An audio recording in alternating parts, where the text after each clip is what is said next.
Hello दोस्तों, welcome to main point study. So आज हम करने वाले हैं चैप्टर नंबर 3 क्लास 9th का, जिसका नाम है Nazism and the rise of Hitler. History का ये चैप्टर है और हम करने वाले हैं उसके एमसीक्यू। अब ये तो मेरे को बताने की ज़रूरत नहीं है कि एमसीक्यू कितने ज़्यादा इंपॉर्टेंट है। आपको पता है कितने ज़्यादा इंपॉर्टेंट है, आपके एग्जाम में बहुत ही ज़्यादा इंपॉर्टेंट है, तभी तो आप इस वीडियो में हो। ठीक है, और देखो एमसीक्यू में फुल मार्क्स स्कोर करने का बहुत सिंपल सा तरीका है। एक चैप्टर में से अगर आप 50-60 क्वेश्चन भी कर लोगे ना, तब भी आप फुल मार्क्स ले आओगे। ठीक है, और इस वीडियो के अंदर तो मैंने 100 से ज़्यादा मतलब 120 से ज़्यादा आपको एमसीक्यू करवाए हैं। ठीक है, और फुल मार्क्स लाने के लिए एक और कंडीशन है कि वो एमसीक्यू हर टाइप के होने चाहिए। मतलब सिर्फ एक टाइप के एमसीक्यू नहीं होने चाहिए, उसमें केस स्टडी वाले question, picture based question, assertion और रीजन सारे के सारे इंक्लूड होने चाहिए। ठीक है, और मैं आपको दिखा भी देता हूँ कि मैंने इसके अंदर सारे के सारे क्वेश्चन इंक्लूड किए हैं। ठीक है, थोड़ी सी लंबी पीडीएफ है, मैं आपको बता दूँ 56 पेजेस हैं। ठीक है, 56 पेजेस हैं, क्वेश्चन भी नहीं पेजेस हैं। ओके, तो ये पहले सारे के सारे क्वेश्चन आ जाए। तो 91 क्वेश्चन तक तो मैंने एमसीक्यू बताया, जिसमें पिक्चर बेस्ड क्वेश्चन भी है।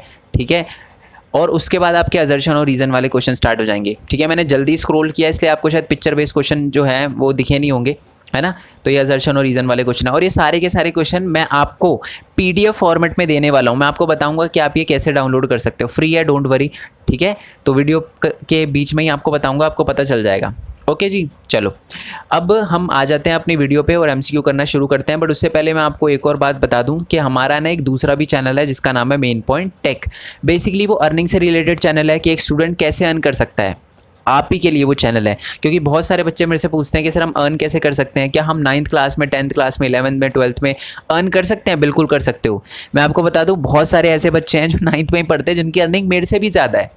तो ये तो छोड़ दो कि एज का पैसे से कोई लेना देना है। ओके, मेरे को पैसे मांगने से, जब मैं 9th 10th में था तो मेरे को बहुत अजीब लगता था पेरेंट्स से पैसे मांगने में कि जिस सैम्पल पेपर के लिए दे दो। होते हैं कुछ बच्चे, ठीक है, मैं भी उनमें से एक था। और मेरे को पता है बहुत सारे ऐसे बच्चे होंगे जो ये वीडियो देख रहे होंगे, उनको भी थोड़ा अच्छा नहीं लगता होगा। वो 100 बार सोचते होंगे जब सैम्पल पेपर परचेज करने जाते होंगे कि यार लेने चाहिए पैसे या नहीं लेने चाहिए। ठीक है, अगर खुद के होते हैं ना तो डर नहीं लगता, बट जब पेरेंट्स के पैसे होते हैं तो थोड़ा अजीब सा लगता है कि यार लूँ या ना लूँ, ज़रूरी लगेगा नहीं लगेगा, है ना। तो उन्हीं के लिए चैनल बनाया। और बेसिकली यहाँ पर मैं जो भी वीडियो डालता हूँ ना, आप देख लेना, कोई भी 25 मिनट 20 मिनट से कम की नहीं मिलेगी। क्योंकि मेरे को पता है बहुत सारे बच्चे ऐसे हैं जिनको टेक्नोलॉजी का टी नहीं पता, कंप्यूटर का सी नहीं पता। तो इसलिए मैं बिल्कुल ज़ीरो से लेकर पूरा कंप्लीट बताता हूँ।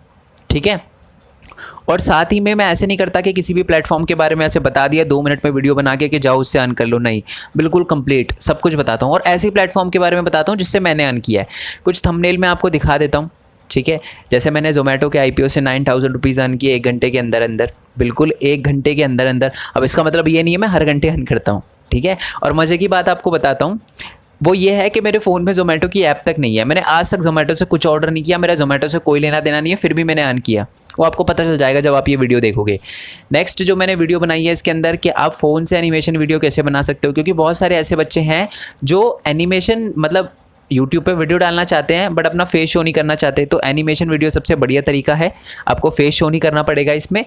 बट बहुत सारे ऐसे बच्चे जिनके पास लैपटॉप वगैरह या रिसोर्स वगैरह नहीं है, तो फ़ोन से एनिमेशन कैसे वीडियो बनाएं उसके बारे में मैंने इसमें बताया। बहुत इंपॉर्टेंट वीडियो है, ज़रूर जाकर देख कर आ जाना। और साथ ही में मैंने ये बताया मेरी पहली ऑनलाइन अर्निंग जो कि यूट्यूब से नहीं थी। बहुत सारों को लगता है यूट्यूब से थी, बट वो यूट्यूब से नहीं थी। और मोस्ट इंपॉर्टेंट वीडियो मेरे चैनल की वो ये है कि आप फ्री में वेबसाइट कैसे क्रिएट कर सकते हो। ठीक है, आपको अपनी लाइफ में कुछ भी करना हो, ठीक है, कुछ भी, आपको टीचर बनना हो, डॉक्टर बनना हो, इंजीनियर बनना हो, कुछ भी करना हो, कुछ भी करना हो, आपको एक चीज़ ज़रूर आनी चाहिए कि वेबसाइट कैसे बनाएं। क्योंकि सब कुछ डिजिटल जा रहा है, पता ही ये बात आपको। तो ये सारी की सारी वीडियो डाल रखी है, तो चैनल को सब्सक्राइब करना मत भूलना, नीचे लिंक दे दूंगा डिस्क्रिप्शन में। और साथ में मैं सोच रहा हूँ कि एक वीडियो और बनाऊँ जिसमें मैं आपको ये बताऊँ कि आप अपने नोट्स से कैसे अर्न कर सकते हो। हम बनाते हैं ना नोट्स वगैरह, तो उससे आप कैसे अर्न कर सकते हो। तो उसका लिंक भी आपको सारे चैनल, मतलब मैं एक चैनल नहीं है और भी हमारे चैनल हैं। तो मेन पॉइंट टेक पे हमारे 5000 से ज़्यादा सब्सक्राइबर हो चुके हैं। सच बताऊं तो 5500 से ज़्यादा सब्सक्राइबर हो चुके हैं। तो आप भी हमारी फैमिली का पार्ट बनना, मेन पॉइंट टेक की भी, तो उसको भी सब्सक्राइब कर लेना और नोटिफिकेशन बेल दबा देना। नहीं तो है ना, बहुत सारे बच्चे कमेंट में आकर मेरे पे गुस्सा होते हैं कि सर आपने हमको ब्लॉक कर दिया है, आप वीडियो डाल देते हो पता नहीं चलता। वो इसलिए नहीं पता चलता क्योंकि आपने नोटिफिकेशन बेल नहीं दबाई। तो सब्सक्राइब करने के बाद वो घंटे का बटन आता है, उसे दबा देना, इस चैनल के भी और उस चैनल के भी। और बाकी यूनिक वर्ल्ड वाला हमारा चैनल है, मेन पॉइंट गेमिंग है, आ जाना, एक स्टूडेंट के साथ खेलते हुए मैंने बनाई है एक। ठीक है, और मेन पॉइंट स्टडी पे तो आप वीडियो देख रहे हो। और मोस्ट इंपॉर्टेंट चैनल है जो हमारा, वो है ये जी व्लॉगिंग वाला चैनल। ठीक है, इसको बनाने का पर्पज़ कुछ और था। मैं एक तो मैं थोड़ा कैमरा फ्रेंडली नहीं हूँ, तो कैमरा फ्रेंडली बनने के लिए मैंने सोचा कि यार एक ही तरीका है कि मैं जितना कैमरे के सामने आऊँगा मैं उतना थोड़ा सा कैमरा फ्रेंडली बनूंगा, तो इसलिए वो ब्लॉगिंग चैनल बनाया। आप भी देख कर बताना कि कैसी वीडियो बनी है कैसी नहीं बनी। जो गिव अवे किया था हमने एक, तो उसका जो प्राइस वगैरह है ना, वो उसको जब मैं पार्सल करने जा रहा था तो मैंने वीडियो बनाई थी, तो आप बताना कि कैसी बनी है कैसी नहीं बनी। बेसिकली टिपिकल ब्लॉग तो नहीं डालूंगा मैं यहाँ पर, बट वो जो हमारे ब्लॉग होते हैं ना, जैसे मैं दिल्ली में कहीं भी जाता हूँ, मैं दिल्ली में रहता हूँ, तो कहीं भी जाता हूँ तो वहाँ के ब्लॉग वगैरह बनाऊंगा, या कहीं दूसरे स्टेट का कोई ट्रिप बने, या कोई दूसरे कंट्री का कोई इंटरनेशनल ट्रिप बने, तो उसकी सारी की सारी वीडियो वहीं पर अपलोड होगी। तो चैनल को सब्सक्राइब कर देना, सबका लिंक आपको नीचे डिस्क्रिप्शन में दे रखा है। चलो जी, अब करते हैं शुरू। तो पहला क्वेश्चन है कि when first world war was started, यानी पहला जो हमारा वर्ल्ड वॉर था वो कब स्टार्ट हुआ था। तो जो पहला वर्ल्ड वॉर है वो हमारा 1914 में स्टार्ट हुआ था, ठीक है। नेक्स्ट क्वेश्चन है कि who win the first world war, पहला जो फर्स्ट वर्ल्ड वॉर था वो कौन जीता था। America, Britain, Germany, allies power. तो इसका आंसर है जी अलाइज पावर, उसको अलाइड पावर भी कहते हैं, कंफ्यूज नहीं होना, अलाइड पावर और अलाइज पावर दोनों सेम ही है, ठीक है। तो इसका आंसर है डी। नेक्स्ट क्वेश्चन की बात करते हैं कि Germany was the part of dash power, यानी मैं आपको बता दूं फर्स्ट वर्ल्ड वॉर में ना दो पावर बटी हुई थी, एक का नाम तो अलाइज पावर आपको पता ही है और यही जीती थी, और दूसरा भी एक पावर था, क्या नाम था उसका, axis power, allied power, super power या लेफ्ट पावर। तो इसका आंसर है जी एक्सिस पावर, और जो जर्मनी था वो एक्सिस पावर में था और एक्सिस पावर हार गया था, ठीक है। नेक्स्ट क्वेश्चन है हमारा क्वेश्चन नंबर 4 के when first world war and, जो हमारा फर्स्ट वर्ल्ड वॉर था ना वो कब एंड हुआ था, तो वो 1918 में एंड हुआ था, ठीक है। नेक्स्ट क्वेश्चन है जी कि सेकंड वर्ल्ड वॉर कब स्टार्ट हुआ था। सेकंड वर्ल्ड वॉर हुआ था 1939 में स्टार्ट। कब हुआ था 1939 में स्टार्ट, ऐसा क्यों हुआ था, क्योंकि 1939 में जो हमारा जर्मनी था उसने पोलैंड पर अटैक कर दिया था और वहीं से हमारे सेकंड वर्ल्ड वॉर की शुरुआत हो गई थी, ओके। चलो, और उसमें भी सेकंड वर्ल्ड वॉर में भी अलाइड पावर और एक्सिस पावर के दो ग्रुप बने हुए थे और जर्मनी एक्सिस पावर में ही था। नेक्स्ट क्वेश्चन है killing on a large scale leading to a destruction of a large section of the people is called, यानी जब बहुत बड़े लेवल पे बहुत ज़्यादा लोगों को, एक पर्टिकुलर सेक्शन के लोगों को जब मारा जाता है लार्ज स्केल पे, ठीक है, जिनकी वजह से इनकी पॉपुलेशन डिक्रीज हो जाती है, तो उसको क्या कहते हैं, सेंट्रल प्लान, जेनेसाइडल डीड या क्लीन डेथ। तो इसको कहा जाता है जी जेनेसाइडल, ठीक है। तो एक जेनेसाइड, ठीक है, ये वर्ड यूज़ किया जाता है। तो जब बहुत लार्ज स्केल पे किलिंग होती है तो इसी को जेनेसाइड कहते हैं। मैं थोड़ा जल्दी इसलिए बोल रहा हूँ क्योंकि बहुत सारे क्वेश्चन है, आपको पता ही है, बेखाम में 2-3 घंटे की वीडियो बन जाएगी, तो इससे अच्छा मैं जल्दी जल्दी समझा रहा हूँ। अगर आपको थोड़ी डिफिकल्टी हो तो वीडियो को स्लो करके देख लेना, और जो क्वेश्चन आपको आता हो ना उसका आंसर आपको नीचे कमेंट बॉक्स में बताना है, और अगर कोई क्वेश्चन समझना है तो उसका नंबर बताना। नंबर अगर आप थोड़ा सा क्वेश्चन भी एक्सप्लेन कर दो कमेंट बॉक्स में वो इजी रहेगा, नहीं तो फिर मेरे को देखना पड़ेगा पूरी की पूरी वीडियो, फिर दोबारा से देखनी पड़ेगी, और आपको फिर क्वेश्चन नंबर 7 पे आऊँगा, मैंने क्या बोला था, क्वेश्चन क्या था, है ना। तो इसलिए क्वेश्चन पूरा लिख देना, कमेंट में आंसर करने में आसानी होगी। क्वेश्चन नंबर 7 पे आते हैं। The allied power were initially led by the UK and the France in 1941 they were joined by the dash and dash. Allied power जो है, ठीक है, सेकेंड वर्ल्ड वॉर की बात हो रही है। अलाइड पावर जो है उसमें स्टार्टिंग में यूके, यूनाइटेड किंगडम और फ्रांस थे, बट 1941 में दो और पावर ने इसको ज्वाइन कर लिया। किसने ज्वाइन किया, India, Australia, Germany, Austria, USA and USSR, और यूएसएसआर एंड श्रीलंका। तो मैं आपको बता दूं कि जो हमारा सेकेंड वर्ल्ड वॉर था तो अलाइड पावर में पहले यूके एंड फ्रांस थे, उसके बाद हमारा यूएसएसआर और यूएसए ने उसको ज्वाइन कर लिया। देखो ये है ना, एलिमिनेशन मेथड से भी आप कर सकते थे इसका। पहली बात तो है कि इस चैप्टर में क्या आपने कहीं इंडिया वर्ड सुना है, यानी हमने नाजिज्म वाले चैप्टर में क्या इंडिया के बारे में कुछ बोलते हुए सुना है, क्या इंडिया का कुछ रोल था, नहीं। तो इंडिया तो नहीं हो सकता, श्रीलंका का भी कोई रोल नहीं था, ये नहीं हो सकता, जर्मनी तो हमारे एक्सिस पावर में था, ये भी नहीं हो सकता। तो इसका आंसर है सी। ऐसे करो आंसर, ठीक है। चलो नेक्स्ट क्वेश्चन की बात करते हैं कि when USA enter the first world war. तो मैं आपको बता दूं कि स्टार्टिंग में जो यूएसए था वो फर्स्ट वर्ल्ड वॉर का पार्ट नहीं था, बट 1917 में वो फर्स्ट वर्ल्ड वॉर का पार्ट बन गया। तो इसका आंसर है 1917। चलो क्वेश्चन नंबर 8 पे आते हैं। The defeat of the imperial Germany in the first world war and the abdication of the emperor gave the opportunity to the parliamentary party to recast Germany polity. The national assembly meted dash to establish the democratic constitution with the federal structure. इसका मतलब क्या है, first world war में मैंने आपको बताया था Germany हार गया था, तो जर्मनी के हारने के बाद है ना जो किंग था वहाँ का, किंग का नाम बताना आप, ठीक है। मैंने चैप्टर में एक्सप्लेन किया था ये, वैसे तो ये चैप्टर के अंदर नहीं दे रखा, बट एडिशन चीज़ एक्सप्लेन करी थी ताकि अगर कोई बाहर से भी क्वेश्चन आए तब भी आपको पता चलता रहे और कोई उसमें दिक्कत ना हो। और अगर आपने चैप्टर नहीं समझा ना, मैं लिंक नीचे डिस्क्रिप्शन में दे दूंगा, ये चैप्टर समझ के आना। थोड़ा सा बड़ा है मैं समझता हूँ, बट अगर आपके एग्जाम में थोड़ा ज़्यादा टाइम है, मतलब 1 हफ्ते बाद है, 1.5 हफ्ते बाद है, तो ये वीडियो देखना, चैप्टर की वीडियो देखना बहुत ज़्यादा ज़रूरी है। अगर कल परसों है तो सिर्फ यही वीडियो देख कर जाओ, कोई दिक्कत नहीं आएगी, ठीक है। ठीक है। तो जब किंग ने अपनी पोस्ट छोड़ दी थी, बोला था कि जी हम तो नहीं रहने वाले, मेरी वजह से तो हार गया जर्मनी, तो उसके बाद जो पार्लियामेंट्री पार्टीज थी ना, तो उन्होंने कहा जी ओहो मज़ा आ गया, अब तो किंग हटेगा, हमारी गवर्नमेंट बनेगी। तो उन्होंने अपनी गवर्नमेंट बनाई और एक मीटिंग करी थी। कहाँ पर मीटिंग करी थी? रिचस्टैग में, वेइमार में, पोलैंड में, ब्रिटेन में। तो इसका आंसर है जी वेइमार में, और इसलिए इसको वेइमार रिपब्लिक भी कहा जाता है। ओके, नेक्स्ट क्वेश्चन है the name of the Germany's parliament is. तो जर्मनी की पार्लियामेंट का क्या नेम है, क्या नाम से बुलाया जाता है जर्मनी की पार्लियामेंट को? रिचस्टैग, कांग्रेस, नाजिज्म, हिटलर्स लीड। तो मैं आपको बता दूं इसका आंसर है जी रिचस्टैग। ठीक है, तो जो जर्मनी की पार्लियामेंट है उसको रिचस्टैग बोला जाता है। मोस्ट इंपॉर्टेंट क्वेश्चन है, पक्का आपको एग्जाम के अंदर देखने के लिए मिलेगा। नेक्स्ट क्वेश्चन है हमारा कि after the first world war treaty was signed, यानी फर्स्ट वर्ल्ड वॉर के बाद एक ट्रीटी हुई थी, उसका नाम आपको बताना है। कॉन्स्टेंटिनोपल या treaty of Constantinople, treaty of Germany, treaty of independence, या पीस ट्रीटी एट वर्साइल्स। तो इसका आंसर है G D, peace treaty of Versailles. ये है ना सबसे बहुत ही बुरी ट्रीटी थी, क्योंकि इसके अंदर है ना जर्मनी पे इल्ज़ाम लगाए गए थे कि जर्मनी की वजह से ही फर्स्ट वर्ल्ड वॉर हुआ है। ठीक है, और इसमें बोला गया था 6 बिलियन पाउंड देने हैं, ये देना है, वो देना है, कोल देना है, ये सारी की सारी बातें बोली गई थी।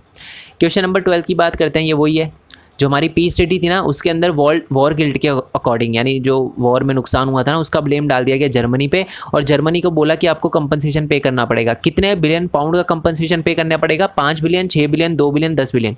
तो इसका आंसर है जी बी, 6 बिलियन का कंपनसेशन पे करना पड़ेगा। ओके, चलो जी नेक्स्ट क्वेश्चन पे आते हैं।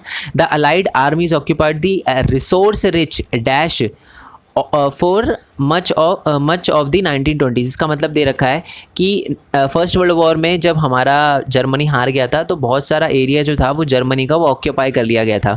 1920s में एक एरिया था जर्मनी का जिसका नाम, जो मतलब रिसोर्स रिच था, उसका नाम क्या है वो आपको बताना, जो ऑक्यूपाई कर लिया था लाइट पावर ने। तो उसका नाम है जी राइनलैंड। ठीक है, 1920s की बात हो रही है, याद रखना, फर्स्ट वर्ल्ड वॉर के बाद की बात हो रही है। उसको राइनलैंड पर राइनलैंड का जो एरिया था उस पर कब्जा कर लिया था अलाइड पावर ने, जो पहले जर्मनी में आता था राइनलैंड का एरिया। ओके जी, नेक्स्ट क्वेश्चन की बात करते हैं, question number 14। Why many German don't like Weimar Republic. तो जो हमारी डेमोक्रेटिक गवर्नमेंट थी ना, मैं आपको बता दूं कि बहुत सारे लोग ऐसे थे जो डेमोक्रेटिक गवर्नमेंट को, यानी जो हमारी जर्मनी की गवर्नमेंट थी, उसको पसंद नहीं करते थे। क्या रीज़न थे? Defeat in the first world war, disgrace at Versailles, A and B both, none of the above. यानी जो वेइमार रिपब्लिक थे, मैं आपको बता दूं, उसको लोग इसलिए पसंद नहीं करते थे। पहली बात तो बहुत सारे लोग का मानना था कि फर्स्ट वर्ल्ड वॉर हम वेइमार रिपब्लिक यानी पॉलिटिशियन की वजह से ही हारे हैं, क्योंकि वो बार बार पंगे लेते रहते थे हमारे किंग से कि जी ये करो, ये करो, ये करो, ये करो। इसकी वजह से किंग ने कोई गलत डिसीजन ले लिया। और दूसरा था जी डिस्ग्रेस एट वर्साइल्स, यानी जो ट्रीटी ऑफ वर्साइल्स हुई थी उसमें बहुत गलत चीज़ें लिखी हुई थी और वो साइन कर दिया था वेइमार रिपब्लिक ने, इसलिए लोग उससे गुस्सा थे। तो इसका आंसर है जी ए एंड बी बोथ। ठीक है, नेक्स्ट क्वेश्चन है हमारा। मैं आपको बता दूं कि बहुत सारे लोग जो हैं वो हमारे वेइमार रिपब्लिक को सपोर्ट करते थे। ठीक है, जिसमें से हमारे सोशलिस्ट, कैथलिक, डेमोक्रेट्स थे। तो जो दूसरे लोग थे ना, जो वेइमार रिपब्लिक को पसंद नहीं करते थे, वो उनसे ना बड़ा गुस्सा रहते थे और उनको हरास करते थे। ठीक है, मोक करते थे। क्या कहकर उनको पुकारा जाता था जो सपोर्ट करते थे वेइमार रिपब्लिक को? टेररिस्ट, नवंबर क्रिमिनल, नाजी, या फाइनल सॉल्यूशन। तो मैं आपको बता दूं इसका आंसर है जी नवंबर क्रिमिनल। तो जो लोग वेइमार रिपब्लिक को सपोर्ट करते थे, बहुत कम थे बट थोड़े कम थे, तो उनको बोला जाता था नवंबर क्रिमिनल, कि जी आप नवंबर क्रिमिनल हो, मतलब हरास किया जाता था, बेइज्जती करी जाती थी उनकी खुलेआम। नेक्स्ट क्वेश्चन है कि the birth of the Weimar Republic coincided with the revolutionary upspringing of the Spartacus League on the pattern of the dash in the Russia. यानी है ना, बहुत सारे लोग जो वेइमार रिपब्लिक को पसंद नहीं करते ना, उन्होंने अपनी एक अलग पार्टी बना ली जिसका नाम था वेइमार रिपब्लिक, और वो चाहते थे कि बिल्कुल वेइमार रिपब्लिक स्पार्टकस लीग बना ली थी, और वो चाहते थे कि वेइमार रिपब्लिक को बिल्कुल हटा दिया जाए, यानी जो जर्मनी की डेमोक्रेटिक गवर्नमेंट है उनको बिल्कुल हटा दिया जाए, जैसे कि रशिया में हुआ था। रशिया में भी एक बार ऐसा ही हुआ था, वहाँ के किंग को हटा दिया गया था, वहाँ की गवर्नमेंट को हटा दिया गया था। तो जो रशिया में हुआ था उस रेवोल्यूशन को क्या कहा जाता है? Independent revolution, life revolution, bloodless revolution या बोल्शेविक रेवोल्यूशन। तो उसको बोल्शेविक रेवोल्यूशन कहा जाता है। तो वैसा ही रेवोल्यूशन जो स्पार्टकस लीग थी वो हमारे जर्मनी में लाना चाहती थी, जैसे रशिया में हुआ था, जो बोल्शेविक लेकर आए थे। क्वेश्चन नंबर 17 की बात करते हैं। The Weimar Republic crushed the uprising of the Spartacus League with the help of the war veterans organisation called dash. इसका मतलब है, मैं बहुत तेज़ बोल रहा हूँ, मेरे को पता है, तो आप है ना स्लो कर लेना। ठीक है, सेटिंग पे ऑप्शन आ जाएगा, ऊपर जो कोने पे 3 बिंदु होते हैं ना, उस ऑप्शन आ जाएगा, थोड़ा सा स्लो कर लेना। तो हमारा ये नेक्स्ट क्वेश्चन है कि वेइमार रिपब्लिक जो थी उसने स्पार्टकस लीग को दबाने की कोशिश करी थी। वॉर वेटरन की मदद से, यानी जिन्होंने फर्स्ट वर्ल्ड वॉर लड़ा था ना वो रिटायर हो चुके थे, तो उनका एक ऑर्गेनाइजेशन था, उसका नाम बताना है आपको, जिन्होंने हेल्प करी थी वाइमार रिपब्लिक की स्पार्टस लीग को हराने में। तो इसका आंसर है जी फ्री कॉर्प्स। ठीक है, फ्री कॉर्प्स। ये फ्री कूप अलग होता है, फ्री क्रॉप है, ये तो क्रॉप तो फसल होती है, नन ऑफ द अबव नहीं है, इसका आंसर है बी। ठीक है, चलो नेक्स्ट क्वेश्चन पे आते हैं। तुम्हारा नेक्स्ट क्वेश्चन है कि the political atmosphere in the Berlin was charge with the demand for dash governance in early 1920s। 1920s में ना बहुत सारे लोग जो थे वो चेंज चाहते थे। अब वो किस टाइप का चेंज चाहते थे, वो एक ऐसे टाइप की गवर्नमेंट चाहते थे, मतलब जो आपको बतानी है, मतलब ये बता रखा है कि पॉलिटिकल एनवायरनमेंट है ना बर्लिन के अंदर जो कि जर्मनी में था, वो बिल्कुल चार्ज हो गया। लोगों ने डिमांड करना स्टार्ट कर दिया। क्या डिमांड करना स्टार्ट कर दिया? British style governance, Soviet style governance, Hitler style governance या नन ऑफ द अबव। तो इसका आंसर है जी सोवियत स्टाइल गवर्नेंस। ये भी हमारे रशिया में थी, मतलब रशिया से बहुत इन्फ्लुएंस थे हमारे जर्मनी के लोग। ठीक है, सिंपल सी बात है। तो इसका आंसर क्या होगा? बी होगा। नेक्स्ट क्वेश्चन पे बात करते हैं। The anguished Spartacus League later found the dash of Germany. यानी मैं आपको बता दूं स्पार्टस लीग का नाम अब चेंज हो चुका है, उसका नाम क्या है वो आपको बताना है। Hitler's party, strength party, communist party या नन ऑफ द अबव। तो इसका आंसर है जी सी, कम्युनिस्ट पार्टी। चलो नेक्स्ट क्वेश्चन पे आते हैं। 1923 the Germany refuse to pay the amount of the guild clause and the French occupied the leading industrial area dash to claim it their coal. इसका मतलब है, मैं आपको बता दूं कि जो याद है ना अभी हमने बात करी थी वॉर गिल्ड 6 बिलियन पाउंड देने थे जर्मनी को, बट जर्मनी नहीं पे कर पा रहा था इतना पैसा। तो फ्रांस ने ये बोला, फ्रांस अलाइड पावर में था, तो फ्रांस ने बोला ठीक है जी पैसे मत दो, हम आपका एरिया ले लेंगे। तो एरिया ले लिया, एक इंडस्ट्रियल एरिया ले लिया, उसका नाम क्या था? रूर, राइनलैंड, पोलैंड या स्लोवाकिया। तो इसका आंसर है जी रूर। रूर एरिया था किसका? हमारे जर्मनी का, जो ऑक्यूपाई कर लिया था फ्रांस ने। ठीक है, चलो नेक्स्ट क्वेश्चन है इसी से रिलेटेड है, मैं आपको बताता हूँ। जब कब्जा कर लिया था ना जर्मनी के रूर एरिया पे फ्रेंच ने, तो हमारे जो जब वाइमार रिपब्लिक थी ना जर्मनी की जो गवर्नमेंट थी, उन्होंने बोला यार ये तो बहुत दिक्कत है, तो ऐसे तो पूरा जर्मनी कवर कर लेंगे। तो उन्होंने बहुत पैसा छापा और बोला जी अब बताओ कितना पैसा चाहिए, हमें पैसा देंगे। अब इतने पैसे छापे उन्होंने कि पैसे की कोई वैल्यू ही नहीं रही, हाइपर इन्फ्लेशन आ गया था वहाँ पर। और यही क्वेश्चन है कि जब बहुत ज़्यादा पैसा छापा, जब जर्मनी के एरिया पे ऑक्यूपाई करना स्टार्ट कर दिया ना फ्रांस वगैरह ने, अलाइड पावर ने, तो उन्होंने बहुत पैसे छापे, जिसकी वजह से जर्मनी की जो करेंसी थी, जिसको जर्मन मार्क कहा जाता था, एक मार्क्स में अलग क्वेश्चन भी आ सकता है। ठीक है, इसका मैंने अलग क्वेश्चन नहीं बनाया, बट आपसे ये भी पूछा जा सकता है कि जर्मनी की करेंसी का नाम क्या था, उसको जर्मन मार्क बोला जाता था। तो सिचुएशन ख़राब हो गई और हाइपर इन्फ्लेशन आ गया। हाइपर इन्फ्लेशन का मतलब क्या होता है? बहुत महंगाई हो गई। जो चीज़ पहले 10 रुपये की, 12 रुपये की आती थी ना, अब वो लाख रुपये की हो गई। समझ रहे हो? अब ये होता है हाइपर इन्फ्लेशन। ठीक है, यूनिक वर्ल्ड वाले चैनल पे है ना, मैंने हाइपर इन्फ्लेशन के बारे में एक वीडियो डाल रखी है, वो नीचे कमेंट बॉक्स में दे रखा होगा, उस चैनल का लिंक वो ज़रूर देख कर आना। ठीक है, चलो क्वेश्चन नंबर 22 की बात करते हैं। The American intervene the bailed Germany out of the crisis of the money by introducing the dash which rework the term of the reparation to ease the financial burden on the Germans. इसका मतलब क्या है कि जब Germany ने देखा यार ये तो जब अमेरिका ने देखा कि जी जर्मनी में तो हाइपर इन्फ्लेशन आ गई, इनकी तो हालत ही ख़राब हो रही है, तो अमेरिका ने बोला कि हम आपकी हेल्प करेंगे, और उन्होंने एक प्लान बनाया। तो उस प्लान का क्या नाम था? Klaus plan, Charles plan, Dawes plan या हमारा नाजी प्लान। तो मैं आपको बता दूं इसका आंसर है जी हमारा डॉस प्लान। डॉस प्लान बनाकर जर्मनी की हेल्प की गई थी बाय अमेरिकन्स, यानी अमेरिका ने हेल्प करी थी जर्मनी की डॉस प्लान बनाकर। ठीक है, जिसमें 2-3 बातें बोल रखी थी कि जो छोटे छोटे लोन देंगे हम जर्मनी को, साथ में जर्मनी को जो 6 बिलियन पाउंड देने हैं ना, वो भी कंपनसेशन कम कराने की कोशिश करेंगे। नेक्स्ट क्वेश्चन की बात करते हैं जी। नेक्स्ट क्वेश्चन है कि 1924 से लेकर 1928 तक स्टेबिलिटी आई थोड़ी सी, क्योंकि वो जर्मनी के पैसे, अमेरिका के पैसे पे थोड़ा सा स्टेबल हो गया था जर्मनी। बट उसके बाद है ना, जितने भी जर्मनी की हालत और ख़राब हो गई दोबारा से। क्यों ख़राब हो गई? क्योंकि जो अमेरिका ने छोटे छोटे लोन दिए थे ना, वो वापस लेना स्टार्ट कर दिए। क्यों लेना स्टार्ट कर दिए? क्योंकि जो यूएसए की थी, यानी अमेरिका की जो स्टॉक मार्केट थी ना, वो क्रैश कर गई थी 1929 में। अब उसकी स्टॉक मार्केट का नाम क्या था? Dalal Street, Wall Street, National Stock Exchange या अमेरिकन सिक्योरिटी फंड। तो मैं आपको बता दूं इसका आंसर है जी वॉल स्ट्रीट एक्सचेंज। अमेरिका की, यूएसए की जो स्टॉक मार्केट है उसका नाम है वॉल स्ट्रीट एक्सचेंज। ठीक है, चलो नेक्स्ट क्वेश्चन की बात करते हैं। To become improvised to the level of the working class is known as. जब आपको लगे कि आपका जो स्टैंडर्ड है वो गिर जाएगा, मतलब जब किसी बंदे को, कोई मिडिल क्लास का वो लगता है पुअर बन जाए, कोई रिच होता है उसको लगता है वो मिडिल क्लास का बन जाए, तो इस चीज़ को क्या कहा जाता है?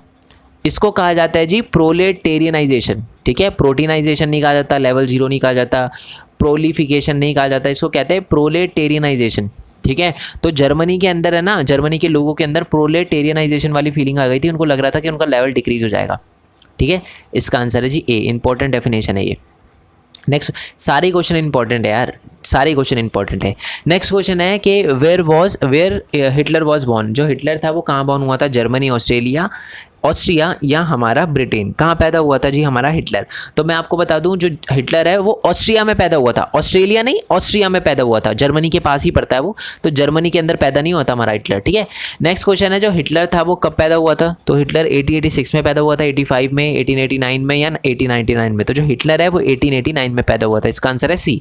नेक्स्ट क्वेश्चन की बात करते हैं कि when Hitler join German Workers party, तो हिटलर ने जर्मन वर्कर पार्टी को कब ज्वाइन किया, 1918 में, 1919 में, 1920 में, 1921 में। तो मैं आपको बता दूं जो हिटलर था उसने 1919 में जर्मन वर्कर्स पार्टी को ज्वाइन किया था। नेक्स्ट क्वेश्चन है कि जो हमारा हिटलर था ना उसने जर्मन वर्कर्स पार्टी का नाम जो है कुछ टाइम बाद चेंज कर दिया था, मतलब वो एक बड़ा लीडर बन गया था। स्टार्टिंग में 1919 में जब उसने ज्वाइन किया था तो वो एक छोटा सा वर्कर था, बट बाद में वो थोड़ा काम देखकर उसको प्रमोशन मिला और वो पार्टी का एक बड़ा नाम बन गया, और उसके बाद उसने पार्टी का नाम चेंज कर दिया, ठीक है। तो उस पार्टी का क्या नाम रखा उसने, National Social German Workers Party, National Socialist German Workers Party, National Social German Workers Party या Nation Socialist German Worker Party. तो इसका आंसर है जी B, National Socialist German Workers Party. Okay जी, आई होप ये आपको पता चल गया हो, और इसी को नाजी पार्टी कहा जाता था। ओके, नेक्स्ट क्वेश्चन है कि when Hitler plan to seize the control of the Bavaria to march to Berlin and capture power. इसका मतलब ये पूछ रखा है आपसे कि जो हमारा हिटलर था ना, मैं आपको बता दूं उसने बवेरिया पर कंट्रोल करने की कोशिश करी थी। उसने सोचा था बवेरिया पर कंट्रोल करेंगे, एक जगह है जर्मनी के अंदर, और फिर मार्च निकालेंगे बर्लिन तक मार्च निकालेंगे, और जो पार्लियामेंट है ना जो उसको बोलेंगे कि जी हटो अब हम यहाँ पर रूल करेंगे, ठीक है। तो ये हरकत उसने कब करी थी, 1921 में, 22 में, 23 में, 24 में। तो इसका आंसर है जी 1923 में उसने बवेरिया पर कंट्रोल करने की कोशिश करी थी। ऑल्दो वो हार गया था, हार क्या गया था, वो जैसे ही निकला हाँ वो मार्च करने के लिए वैसे उसको पकड़ लिया गया वहाँ की पुलिस द्वारा, ठीक है। तो और उसको फिर जेल में डाल दिया गया था ट्रिजन के केस में। ट्रिजन समझते हो आप, देशद्रोह के केस में। ये भी क्वेश्चन आ सकता है आपको, किस उसमें डाला था, तो देशद्रोह के केस में उसको अंदर कर दिया था। तो नेक्स्ट क्वेश्चन है कि 1928 Nazi party participate in the election, मतलब जो नाजी पार्टी है, सिंपल बताते हो, नाजी पार्टी है उसने ना इलेक्शन में पार्टिसिपेट करा। हिटलर ने सोचा कि यार अब ऐसे तो कंट्रोल नहीं कर सकते, बवेरिया पे पकड़ा था उसने, बवेरिया पे कंट्रोल करने की कोशिश करी, उसे जेल में डाल दिया। तो उसने सोचा यार इलेक्शन लड़ना पड़ेगा। तो जब वो इलेक्शन लड़ा 1928 में, तो उसे कितने परसेंट वोट मिले, उसे मिले जी 2.6% वोट। बट उसके बाद जब 1932 के अंदर जब इलेक्शन हुआ दोबारा से, तो उसको कितने परसेंट वोट मिले, मैं आपको बता दूं उस टाइम की सबसे बड़ी पार्टी बन गई थी नाजी पार्टी। कितने परसेंट वोट मिले थे, 35, 36, 37 या 38। तो इसका आंसर है जी 37% वोट मिले थे हिटलर की पार्टी को, और उस टाइम की सबसे बड़ी पार्टी बन गई थी वो। नेक्स्ट क्वेश्चन है कि जी specific type of message directly aim at influencing the opinion of the people through the use of poster, film, speeches etcetera is called. मतलब जब लोगों को इन्फ्लुएंस किया जाता है, उनको अलग अलग पोस्टर दिखा के, फिल्म दिखा के, स्पीचेस देकर जब उनके माइंड को चेंज किया जाता है। जैसे मान लो आप किसी चीज़ को पसंद करते हो, तो आपको है ना उसके बारे में इतना गलत बोला जाएगा कि आपको फिल्म दिखाई जाएगी जिसमें गलत गलत बता रखा है उसके बारे में, जो चीज़ आपको बहुत ज़्यादा पसंद है, ठीक है। तो आप है ना उसको फिर हेट करने लगोगी। तो इस चीज़ को क्या कहा जाता है, इसी को कहा जाता है जी प्रोपेगेंडा। इसका आंसर है जी बी, कॉन्स्पिरेसी नहीं कहा जाता, इन्फ्लुएंसर नहीं कहा जाता, नन ऑफ दीज नहीं कहा जाता, प्रोपेगेंडा कहा जाता है, ठीक है। चलो नेक्स्ट क्वेश्चन है जी नाजी फ्लैग। मैं आपको बता दूं जो नाजी फ्लैग था, नाजी पार्टी का फ्लैग था, वो आपसे पूछा गया कैसा था। तो ब्लैक फ्लैग था उनका, white flag with swastika symbol था, red flag with swastika symbol था, या रेड, ब्लू एंड वाइट। तो मैं आपको बता दूं जो नाजी पार्टी का फ्लैग था वो पूरा रेड कलर का था, और उस पर बीच में ना टेढ़ा स्वास्तिका बना था। तो इसका आंसर है जी सी। ओके, नेक्स्ट क्वेश्चन की बात करते हैं कि who offer the post of chancellorship to Hitler. Hitler को चांसलरशिप की पोस्ट किसने ऑफर करी थी, तो वो ऑफर करी थी जी किसने, हिंडनबर्ग ने। तो जो हिंडनबर्ग थे वो कौन थे, जर्मनी के कौन थे, वो जर्मनी के थे प्रेसिडेंट। जैसे हमारे इंडिया में सबसे बड़ी पोस्ट होती है प्राइम मिनिस्टर की, तो मैं आपको बता दूं जर्मनी में सबसे बड़ी पोस्ट होती है चांसलरशिप की, और वो पोस्ट कौन ऑफर करता है, वो करता है प्रेसिडेंट। तो हमारे प्रेसिडेंट हिंडनबर्ग ने ही हिटलर को ऑफर करी थी, क्योंकि हिटलर को सबसे ज़्यादा वोट मिले थे, है ना, 37%। नेक्स्ट क्वेश्चन की बात करते हैं, when president of the Germany offer the chancellorship the highest position in the cabinet minister to the Hitler, कब करी थी, कौन सी तारीख को उसने हिटलर को ऑफर करी थी पोस्ट ऑफ चांसलरशिप? तो इसका आंसर है जी 30 जनवरी 1933। इसका आंसर है बी। ठीक है जी, आई होप ये बात आपको पता चल गई हो। नेक्स्ट क्वेश्चन की बात करते हैं कि what was the outcome of the mysterious fire that broke out in the German parliament building in Feb 1933। यानी जब जर्मनी, मैं आपको बता दूं, जर्मनी की जो पार्लियामेंट थी, जर्मन पार्लियामेंट थी, जिसका नाम क्या था, रिक्सटैग, याद है ना, उसमें ना फरवरी 1933 में ना आग लग गई थी। उसके बाद क्या हुआ था, डेथ डिक्री लाया गया था, फायर डिक्री लाया गया था, कॉन्सेंट्रेशन कैंप डिक्री लाया गया था, या अनेबलिंग एक्ट लेकर आया गया था, एक कानून लेकर आया था बेसिकली, और उस कानून का नाम था फायर डिक्री। ठीक है, बात क्या है, बोला जाता है कि हिटलर ने खुद ही अपने उस चेंबर में, यहाँ मैं बोलूँ कि अपने पार्लियामेंट में आग लगवा ली थी, क्योंकि वहाँ हिटलर खुद रहता था। अब ऐसा क्यों किया हिटलर ने? देखो, बड़ा इंटेलिजेंट था, उसने क्या सोचा, उसने सोचा यार मैं अपने पार्लियामेंट में लगा लेता हूँ आग, और ब्लेम कर दूंगा अपोजिशन के लीडर को, है ना, अपोजिशन के लीडर को ब्लेम कर दूंगा जी इन्होंने आग लगाई है, और सारी की सारी पावर मेरे पास आ जाएगी, और सिंपैथी भी मेरे पास आ जाएगी, और मैं बाकियों को जेल में डलवा लूँगा। तो यही बात बोली गई थी इस फायर डिक्री में कि कोई भी हिटलर के खिलाफ कुछ भी नहीं बोल पाएगा। तो इसका आंसर है बी। नेक्स्ट क्वेश्चन पे आते हैं कि जी when Hitler pass the Enabling Act, एक तरह से जो हिटलर था वो डिक्टेटरशिप लेकर आ गया था जर्मनी के अंदर, एक एक्ट पास करके, उसका नाम था एनेबलिंग एक्ट। तो वो कब पास हुआ था? 31 जनवरी 1933, 30 जनवरी 1933, 3 मार्च 1933 या 4 अप्रैल 1932। इसका आंसर है जी सी, 3 मार्च 1933। नेक्स्ट क्वेश्चन की बात करते हैं कि when Hitler pass the fire decree, तो जो फायर डिक्री था फैब में तो लेकर आया था, कौन सी डेट को लेकर आया था? 30 जन 1933, नहीं ये तो नहीं हो सकता क्योंकि फैब में लेकर आया था। चलो इसमें एक ही फैब है, 28 फैब 1933। ऑप्शन इस बार इजी है, समझ गए ना? वैसे इसका आंसर 28 फैब है, तो याद रखना 28 फैब 1933, क्योंकि 1933 में ही हमारा जो हिटलर था उसको चांसलरशिप की पोस्ट मिली थी। कब मिली थी? 30 जनवरी को, याद है ना, 30 जनवरी 1933 को। तो उसी साल उसने ऐसी हरकतें करना स्टार्ट कर दिया था, तो फायर डिक्री लेकर आया था 25 1933 में। नेक्स्ट प्रश्न की बात करते हैं जी। तो हमारा नेक्स्ट क्वेश्चन है कि जब dash of 28 Feb 1933 independently suspend the civic right and the freedom of speech, press, assembly that have been guaranteed by the Weimar Constitution। ये भी बहुत इजी क्वेश्चन है। क्वेश्चन ये पूछा गया है कि ना 28 फैब 1933 में ना एक कानून आया था, उस कानून का नाम बताना है, जिसमें क्या बोला गया था कि फ्रीडम ऑफ स्पीच को सस्पेंड कर दिया जाएगा, मतलब हटा दिया जाएगा, प्रेस की फ्रीडम हटा दी जाएगी, असेंबली की फ्रीडम हटा दी जाएगी, जो कि पहले वाइमार कॉन्स्टिट्यूशन में दे रखी थी। तो कौन सा एक्ट था जिसमें बात बोली गई थी? तो वो था फायर डिक्री। ये तो देखो नॉर्मली आपको याद हो जाएगा, क्योंकि ये देखो यहाँ लिखा है 28 फैब, और आपको पता है ऊपर वाले क्वेश्चन में हमने देखा कि फायर डिक्री 28 फैब को आया था, तो इसका आंसर भी बी है। नेक्स्ट क्वेश्चन की बात करते हैं। तो हमारा नेक्स्ट क्वेश्चन है दी इन मार्च 1933 the famous act was passed, यानी एक फेमस एक्ट पास हुआ था, उसका नाम आपको बताना है, जिसमें हिटलर ने बोल दिया था कि जितनी भी पार्टियां ना, सारी पार्टियां ख़त्म हो जाएगी, ट्रेड यूनियन ख़त्म हो जाएंगे, बस एक ही हिटलर और हिटलर का यूनियन। और मैं आपको बता दूं सारी की सारी इकोनॉमी, जुडिशरी, ये सारी की सारी चीज़ें हिटलर के अंडर रहेगी, ये बात बोल दी गई थी, या मैं बोलूँ नाजी पार्टी के अंदर रखी जाएगी। तो उस एक्ट का क्या नाम था? मार्च 1933 में आया था, या मैं बोलूँ 3 मार्च 1933 में आया था। तो उस एक्ट का नाम था जी अनेबलिंग एक्ट। तो इसका आंसर है जी अपना डी। ठीक है, नेक्स्ट क्वेश्चन है, ये पता नहीं यार ऐसे क्यों हो गया, अभी जब मैंने बनाई थी तब तो सही थी। ठीक है, चलो बार बार है ना ये एंटर हो जाता है नीचे, चलो कोई दिक्कत नहीं। नेक्स्ट क्वेश्चन 41 की बात करते हैं। The camp where the people were isolated and detain without due process of the law, typically it was surrounded by the electric barbed wire fences are called. यानी अब मैं आपको बताता हूँ, इस क्वेश्चन का मतलब है कि जो जिन लोगों को पकड़ा जाता था ना, ठीक है, डिटेन किया जाता था, उनको एक जगह पर डिटेन किया जाता था और कोई भी लॉ की प्रोसेस को फॉलो नहीं किया जाता था, और वहाँ पर इलेक्ट्रिकल वायर लगी थी उसके आसपास।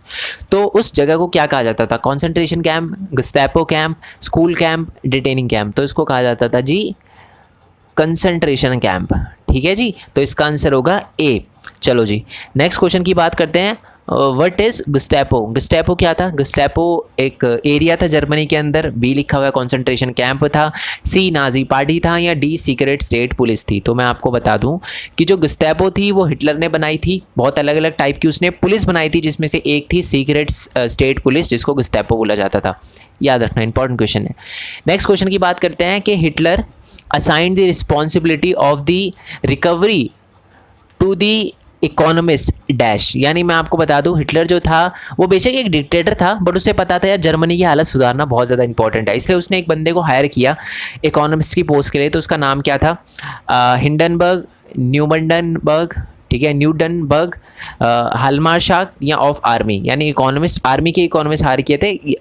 ये डी वाला पॉइंट है। तो क्या होगा इसका आंसर? मैं आपको बता दूँ, जो हिटलर था उसने इकोनॉमिस्ट की रिस्पॉन्सिबिलिटी जो थी वो हाल्मार्शाक को दी थी। इसका आंसर है ऑप्शन सी। ठीक है जी, हाल्मार्शाक को रिस्पॉन्सिबिलिटी दी थी कि भैया आपको ही कुछ ना कुछ करना पड़ेगा, संभालनी पड़ेगी जो हमारी क्या कहते हैं उसको, इकोनॉमी है जर्मनी की। नेक्स्ट क्वेश्चन है question number 44। Hjalmar Schacht who aimed the full production and full employment through the state funded work creation program. The project produced the famous German highway and the people's car the dash. मैं आपको बता दूं कि जो हमारा वो था ना हाल्मार्शाक, उसने ना जर्मनी के अंदर फुल एम्प्लॉयमेंट और फुल प्रोडक्शन जनरेट करने के लिए ना एक तो सुपर हाईवे बनाया और एक कार बनाई, कार की कंपनी बनाई। तो उस कार की कंपनी का क्या नाम था? Tata, Lamborghini, Mustang, Volkswagen. तो मैं आपको बता दूं उसका नाम था जी फॉक्सवैगन। टाटा तो भारत की है, इंडिया की है, लैम्बोर्गिनी नहीं है, मस्टैंग नहीं है, इसका आंसर है फॉक्सवैगन। तो याद रखना कि जो हमारी फॉक्सवैगन है वो असल में ये हिटलर के टाइम के ही अंदर इंट्रोड्यूस हुई थी और हाल्मार्शाक ने ही इंट्रोड्यूस करी थी। नेक्स्ट क्वेश्चन की बात करते हैं जी। When Hitler pulled Germany out of the League of the Nation. पहले तो लीग ऑफ द नेशन है क्या?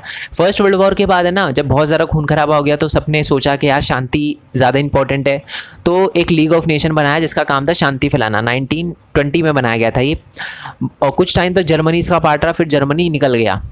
ठीक है, कौन से साल में निकला? 1923, 1933, 1934 या 1935? तो इसका आंसर है जी 1933, यानी बी है इसका आंसर। ठीक है, नेक्स्ट क्वेश्चन की बात करते हैं। When Hitler reoccupy the Rhineland. आपको पता है ना, जो हमारी क्या नाम है उसका अलाइड पावर थी, उसने जर्मनी के एरिया जिसका नाम था राइनलैंड उस पर कब्जा कर लिया था। बट हिटलर जब पावर में आया तो उसने उस पर वापस उसको ले लिया।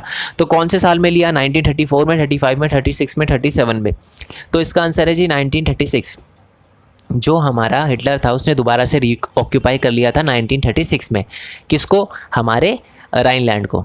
अच्छा देखो, मैं बार बार बोल रहा हूँ कि हमारा जर्मनी, हमारा हिटलर, है ना, तो ऐसे मत समझना मेरी कोई सिंपैथी है हिटलर के साथ। बड़ा गंदा आदमी था वो, ठीक है, बट मेरी आदत है कि हमारे बोलने की। ठीक है, तो चलो जी नेक्स्ट क्वेश्चन पे आते हैं कि when Hitler integrated Austria and Germany. मैं आपको बता दूं, जो हमारा हिटलर था ना, फिर से हमारा हिटलर, जो हिटलर था ना, उसने क्या किया था कि ऑस्ट्रिया और जर्मनी को मिला दिया था। कब मिलाया था? 1936, 37, 38 या 39? तो मैं आपको बता दूं, जो हिटलर था ना उसने 1938 के अंदर ऑस्ट्रिया और जर्मनी को मिला दिया था। ठीक है, और दोनों को मिलाकर एक स्लोगन दिया था, एक मतलब मिला दिया था, एरिया भी मिला दिया था और एक स्लोगन भी दिया था। और नेक्स्ट क्वेश्चन यानी 48 हमारा वो ये कि स्लोगन बताना है वो कौन सा था। 1 people 1 country 1 leader, 1 people 1 empire 1 leader. Next वाले नीचे वाले दो और देख लेते हैं। 1 पीपल 1 कंट्री 1 प्रधान, 1 पीपल 1 कंट्री 1 डायरेक्टर। ठीक है, तो देखो पहली बात तो ये है कि प्रधान तो हिंदी वर्ड है, तो ये तो हो नहीं सकता, है ना, तो प्रधान हिंदी वर्ड है, ये प्रधान हो नहीं सकता, तो ये तो नहीं है। ओके, तो सी नहीं है। तो इसका आंसर वैसे मैं बता देता हूँ आपको डायरेक्टली कि इसका आंसर क्या है। इसका आंसर है जी B, 1 people 1 empire and 1 leader. 1 people यानी जर्मनी और हिटलर, जर्मनी और हमारे ऑस्ट्रिया के एक ही लोग हो गए, मिला दिया था। एक एम्पायर यानी पूरा का पूरा एक एम्पायर होगा, एक ही लीडर होगा। कौन? हिटलर। नेक्स्ट क्वेश्चन की बात करते हैं जी, question number 49। Went on the rest German speaking dash from the Czechoslovakia and gobbled up the entire country। इसका मतलब क्या है कि जो हमारा जर्मनी था ना, जर्मनी के पड़ोस में एक कंट्री थी जिसका नाम था चेकोस्लोवाकिया। चेकोस्लोवाकिया में एक एरिया था, उस एरिया का नाम बताना है जहाँ पर जर्मन लोग रहते थे। ठीक है, मतलब जर्मन बोलते थे, जर्मन एक लैंग्वेज है ना, जर्मन बोलते थे, और उसको हिटलर ने कब्जा कर लिया था। तो ये कब की बात है? सॉरी कब की बात क्या, उस एरिया का नाम क्या है, उस चेकोस्लोवाकिया के एरिया का? हिटलर ऑन दी रेस्ट ठीक है, इसमें ना हिटलर आना चाहिए था, ठीक है। Hitler went on the rest German speaking, मतलब उसने क्या किया था, हिटलर ने कब्जा कर लिया था चेकोस्लोवाकिया की एरिया पे जहाँ पर जर्मन स्पीकिंग लोग रहते थे। उस एरिया का नाम क्या था जी, राइनलैंड, रूर, सुडेंटनलैंड या स्लाविया। तो इसका आंसर है जी सी, सुडेंटनलैंड। ठीक है। नेक्स्ट क्वेश्चन है हमारा कि what happen when Schacht had advice Hitler against the investing hugely in the rearmament as the state run on the deficit financing. बात यह है कि याद है ना आपको, ऊपर हमने बताया था कि जो हमारा हिटलर था ना, उसने एक बंदे को इकोनॉमिस्ट हायर किया था जिसका नाम था हालमार शाक्त। ठीक है। और हालमार शाक्त जो था वो थोड़ा सा अपनी औकात से बाहर निकल गया। मेरे कहने का मतलब वो हिटलर को जो था, नाजी पार्टी को एडवाइस करने लगा। उनको ये बोलने लगा कि भैया हमारे पास नहीं है पैसे, आप ऐसे ना आर्मी में पैसे मत लगाओ, आप ना डेवलपमेंट में लगाओ पैसे। तो फिर हिटलर ने क्या किया उसका, हिटलर किल्ड शाक्त, प्रेज हिम, मतलब उसको तारीफ़ करी उसकी कि हाँ ये सही बोल रहे हो, या शाक्त हैड टू लीव, या शाक्त को बोला कि जी छोड़ दो पोस्ट, छोड़ दो, अब आपकी बस की नहीं है, या नन ऑफ दी अबव। तो इसका आंसर है जी सी, मारा तो नहीं उसको, ना ही प्रेस किया उसको, बोला जी छोड़ दो अब। ठीक है, क्योंकि हिटलर या नाजी पार्टी में आप जैसे लोगों की कोई जगह नहीं है जो एडवाइस करते हो। ठीक है, तो इसलिए शाक्त को बोला जी छोड़ दो, जितना काम आपने करना था कर दिया, पीपल्स कार बना दिया आपने, वॉक्सवैगन सुपर हाईवे बना दिया, बहुत है, अब आप tata bye bye. Next question की बात करते हैं, question number 51। In September 1939 Germany invaded dash and the started the second world war.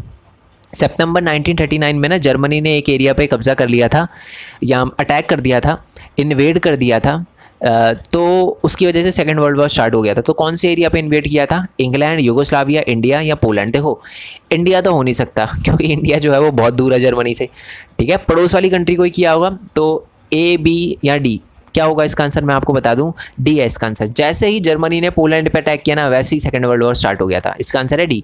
Next question की बात करते हैं कि व्हेन ट्रिपेटाइट पैक्ट वॉज साइन। देखो हिटलर को पता था यार कि मैं ऐसे एक दूसरे 2-3 कंट्रियों से लड़ रहा हूँ ना, तो कहीं ना कहीं मेरे को दिक्कत आएगी, कोई ना कोई मेरे खिलाफ बोलेगा और कोई ना कोई जर्मनी पर अटैक कर सकता है। तो उसने ना पहले ही एक एग्रीमेंट साइन कर लिया था 2 और कंट्री से, और एक ट्रिपेटाइट बना लिया था, ट्रिपेटाइट पैक्ट बना लिया था।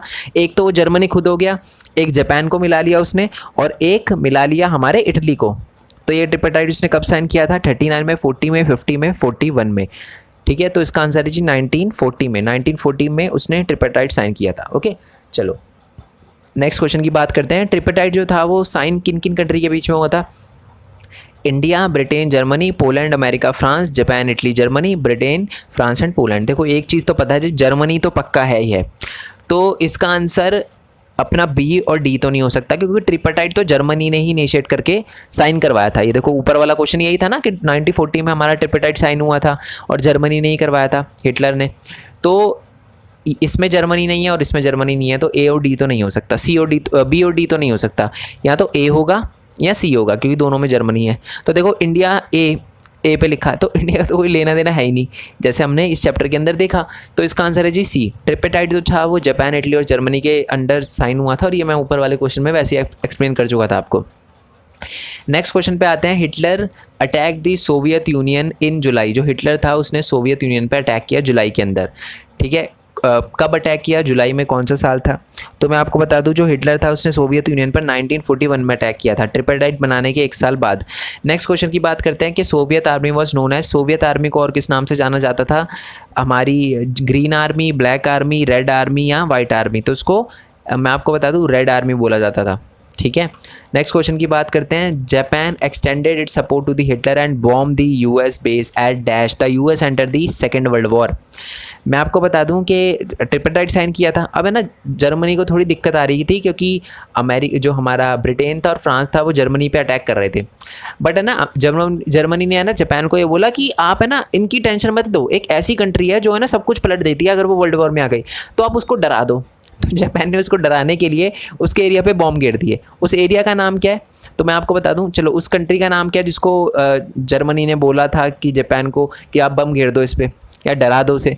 तो उस कंट्री का नाम था अमेरिका, और अमेरिका के पर्ल हार्बर पर जापान ने बॉम्ब गिर दिया, और वो दुनिया की सबसे बड़ी गलती थी जापान की, जिसकी वजह से जापान को बहुत ही बुरा खामियाजा भुगतना पड़ा। और वो ये नीचे point, basically second world war का एंड 1945 में हुआ। कैसे हुआ, जब यूएस ने, यूनाइटेड स्टेट ऑफ अमेरिका ने हमारे जापान पे बॉम्ब गिर दिए। कौन से bomb, nuclear bomb, atom bomb.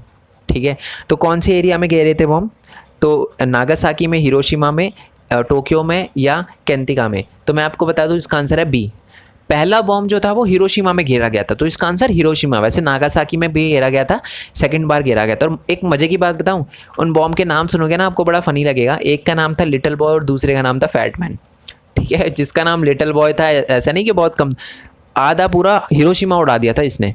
मैं बात हंस के बता रहा हूँ, मेरे को ऐसे नहीं करना चाहिए क्योंकि बहुत लोगों की मौत हुई थी। ठीक है, देखो एक नॉर्मल डेथ होती है और एक जल के मरना होता है, और बहुत ही गंदी, मतलब बच्चे स्कूल जा रहे हैं और फिर समझ सकते हो, मतलब बहुत ही बुरी हालत थी यार, बोला नहीं जाता। नेक्स्ट क्वेश्चन है question number 58, Hitler's world view. According to this यानी हिटलर के वर्ल्ड व्यू के according there was no equality between the people.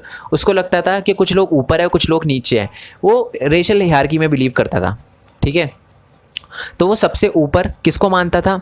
Jews को मानता था, नॉर्डिक जर्मन आर्यन को मानता था, या नोमैडिक जर्मन आर्यन को मानता था, या कलर्ड लोगों को मानता था? मैं आपको बता दूं, जो हिटलर था ना वो सबसे ऊपर मानता था जी नॉर्डिक जर्मन आर्यंस को, नोमैडिक जर्मन आर्यंस को नहीं। नोमैडिक अलग होते हैं, ये नहीं है Nordic German Aryans. Nomadic basically वो होते हैं जो एक जगह से दूसरी जगह घूमते रहते हैं। ठीक है, तो इसका आंसर है जी नॉर्डिक जर्मन आर्यन। सबसे ऊपर मानता था वो, क्योंकि वो अच्छा मैं आपको नॉर्डिक जर्मन आर्यन बता देता हूँ उनके फीचर कैसे थे। ब्लॉन्ड बाल, ब्राउन कलर के बाल, अपने वाले नहीं जो टिकटॉकर कर लेते हो ब्राउन कलर के, वैसे वाले बाल नहीं, ओरिजिनल वाला था, पैदाइशी।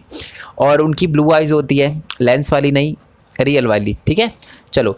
और हिटलर जो था वो सबसे नीचे किसे मानता था? वो मानता था ज्यूज़ को। ठीक है, ज्यू को सबसे ज़्यादा नीचे मानता था वो, और मतलब गलत सोच थी उसकी। ठीक है, मानता क्यों था वो भी बताऊंगा मैं, पहले नेक्स्ट क्वेश्चन पे आ जाते हैं। Hitler's racism borrowed from the thinker like. जो हिटलर था वो है ना बोलता था कि है ना मैं जो कर रहा हूँ ना, जो मैं भेदभाव कर रहा हूँ वो एक्चुअल में है ना मैंने किसी बड़े बड़े थिंकर से लिया। तो उन थिंकर्स का नाम क्या था? हालमार शाख्त, चार्ल्स डार्विन, हर्बर्ट स्पेंसर, हालमार या हालमार और हिंडनबर्ग। तो मैं आपको बता दूं इसका आंसर है Charles Darwin and Herbert Spencer. ये दोनों के दोनों साइंटिस्ट थे। एक्चुअल में इन्होंने बोला था कि नेचुरल सिलेक्शन होता है। ठीक है, इसने बोला था कि जो एनवायरनमेंट है वो खुद चूज़ करता है कि कौन जिएगा कौन मरेगा। बट हिटलर ने बोला कि जो ताकतवर है वही जिएगा, बाकियों को मार दो। जबकि ऐसा नहीं बोला था उन्होंने, बट अपने तरीके से यूज़ करना चाहता था हिटलर इनकी बातों को, तो इन्होंने गलत ले लिया था। मतलब हिटलर ने इनकी बातों को तोड़ मरोड़ दिया था। बट इसका आंसर भी है, वो चार्ल्स डार्विन और हर्बर्ट स्पेंसर को ही हमेशा कोट किया करता था। कोट का मतलब होता है उनकी बातें बोला करता था कि जी मैं ऐसा इसलिए कर रहा हूँ। ठीक है, नेक्स्ट क्वेश्चन की बात करते हैं। Dash later added the idea of the survival of the fittest. मतलब वो जो अभी दो नाम देखे थे ना, उसमें से एक बंदे ने सर्वाइवल ऑफ द फिटेस्ट का आइडिया दिया था, जिसका मानना ये था कि जो क्लाइमेट के अकॉर्डिंग अपने आप को ढाल पाएगा वही जीत पाएगा। तो ये किसने बोली थी ये लाइन? हर्बर्ट स्पेंसर ने, हालमार ने, हालमार शाख्त पूरा नाम है, चार्ल्स डार्विन या हिंडनबर्ग। तो इसका आंसर वैसे हर्बर्ट स्पेंसर है। ठीक है, या तो हर्बर्ट स्पेंसर होगा या चार्ल्स डार्विन, क्योंकि हालमार शाख्त तो इकोनॉमिस्ट था और हिंडनबर्ग तो हमारे प्रेसिडेंट थे, तो इन दोनों की बात का तो कोई लेना देना नहीं है। इसका आंसर था जी हर्बर्ट स्पेंसर। ठीक है, वो ये और ये दोनों साइंटिस्ट थे, चार्ल्स डार्विन। नेक्स्ट क्वेश्चन की बात करते हैं, क्वेश्चन नंबर 62। नेक्स्ट जो हमारा क्वेश्चन है, क्वेश्चन नंबर 62 है कि the Nazi argument was simple, the strongest race would survive and the weakest one would perish, the dash race is the finest, it had to retain its purity, become stronger and dominate the world। Nazi का मानना बिल्कुल simple था। उनका ये कहना था कि जी world में जो स्ट्रॉन्ग है वो जिएगा, जो वीक है वो मरेगा, और सबसे ज़्यादा स्ट्रॉन्ग जो है वो एक रेस है, उस रेस का नाम आपको बताना है। और वो मानता था कि सबसे प्योर है और उनको डोमिनेट करना चाहिए। अच्छा, अपनी प्योरिटी रिटेन कर, प्योरिटी का रिटेन करने का मतलब क्या है कि एक जिसको भी वो प्योर मानता था ना, उसको किसी दूसरे प्योर से ही शादी करनी पड़ती थी। मैं समझाऊंगा, चलो पहले इसका आंसर बताता हूँ कि वो जो हिटलर था, जो नाजी पार्टी थी, वो सबसे ज़्यादा प्योर पता है किसे मानती थी? वो मानती थी आर्यंस को। कुछ लोग इसका आंसर सी करेंगे, जर्मन, पर जर्मन के अंदर तो जूस भी थे, कलर्ड लोग भी थे, ब्लैक भी थे, उनको तो हिटलर सबसे ज़्यादा बेस्ट नहीं मानता था, वो सिर्फ आर्यन को मानता था, नॉर्डिक जर्मन आर्यन को सबसे ज़्यादा बेस्ट मानता था। और अब बताता हूँ रिटेनिंग इट्स प्योरिटी का मतलब क्या होता है। उसका मानना था कि कोई नॉर्डिक जर्मन आर्यन है ना, अगर लड़का है तो उसको नॉर्डिक जर्मन आर्यन लड़की से ही शादी करनी चाहिए, और सेम कोई लड़की नॉर्डिक जर्मन आर्यन है तो उसे नॉर्डिक जर्मन आर्यन लड़के से ही शादी करनी चाहिए। गलत थी इस थिंकिंग। नेक्स्ट है कि हिटलर की एक और आइडियोलॉजी थी, उसका मानना था कि है ना जो अलग अलग नॉर्डिक जर्मन आ रहे हैं, जो भी दूसरी दूसरी कंट्री में रह रहे हैं ना, उनको जर्मनी आ जाना चाहिए, क्योंकि हम जर्मनी का एरिया बढ़ाएंगे, लिविंग स्पेस जो है बढ़ाएंगे उनके लिए। कैसे बढ़ाएंगे? दूसरी कंट्री पर अटैक करके उनका एरिया ले लेंगे। ठीक है, तो इस आइडिया को क्या कहा जाता है? लेटिक, लेबनसरम, बेबनसरम, नाजी। तो इसका आंसर है जी बी, लेबनसरम। लेबनसरम का मतलब होता है कि मतलब अपने मदर कंट्री का एरिया बढ़ाना। ये देखो लिखा है ना, this would be enhance the area of the mother country, यानी जर्मनी का एरिया बढ़ाना है, और दूसरे जो भी नॉर्डिक जर्मन आर्यन है उनको, जो भी दूसरी दूसरी कंट्री में रहते हैं उनको साथ मिलाना है। ठीक है, चलो नेक्स्ट क्वेश्चन है, the Hitler intended to extend Germany's boundary by moving eastward. याद है ना आपको, जो हमारा हिटलर था उसने सबसे पहले ईस्ट की तरफ जाना स्टार्ट किया था, और वहाँ पर ही अपनी ये जो रेशियल हायरार्की है ना, जो भेदभाव करता था, वहाँ पर सबसे पहले उसने ये चीज़ करी थी। यानी जो भी लोग थे ना वहाँ के, उनको बहुत बुरी तरीके से मारा, उनको घर से निकाला, उनको बाहर भेज दिया, और वहाँ पर नॉर्डिक जर्मन आर्यन को बसाया। तो उस जगह का नाम क्या था? यूगोस्लाविया, सुडेटनलैंड, पोलैंड या यूएसएसआर। आपको पता है इसका आंसर पोलैंड है, क्योंकि हिटलर ने सबसे पहले अटैक पोलैंड पे ही किया था, जो ईस्ट के साइड में। ये अगर ये जर्मनी है ना, तो इस साइड में आपको पोलैंड मिलेगा, ईस्ट साइड में। तो ईस्ट साइड पे अटैक किया था और उसको एक्सपेरिमेंट बना दिया था, वहीं पर सबसे ज़्यादा भेदभाव वो करता था। ठीक है, भेदभाव से मेरे कहने का मतलब है कि वहाँ के लोगों को उसने निकाल दिया था और बोला था कि आप दूसरी जगह पर जाओ। कौन सी जगह पर जाओ, उससे भी रिलेटेड क्वेश्चन आएगा।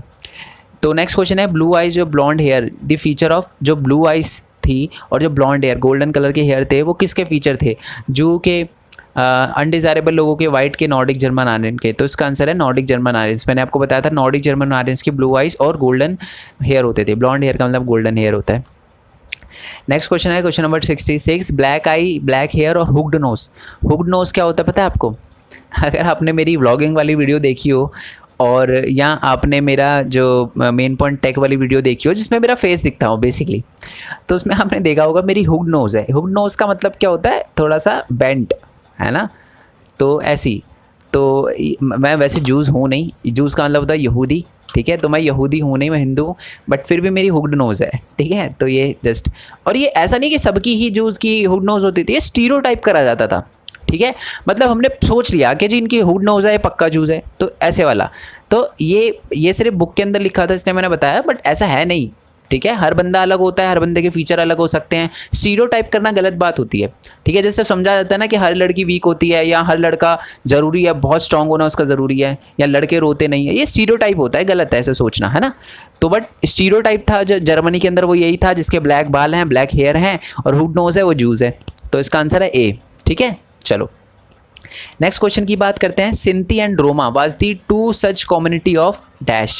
सिंथी और रोमा बेसिकली दो कम्युनिटियाँ थी, जो किसका पार्ट थी? जिप्सीज़ का, पोपराइज का, ये पेपराजी होना चाहिए था वैसे, पेपराइज, और यूजर्स का या आर्यंस का। मैं आपको बता दूँ इसका आंसर है जिप्सीज़। तो जिप्सीज़ दो टाइप के होते थे, सेंटी और रोमा।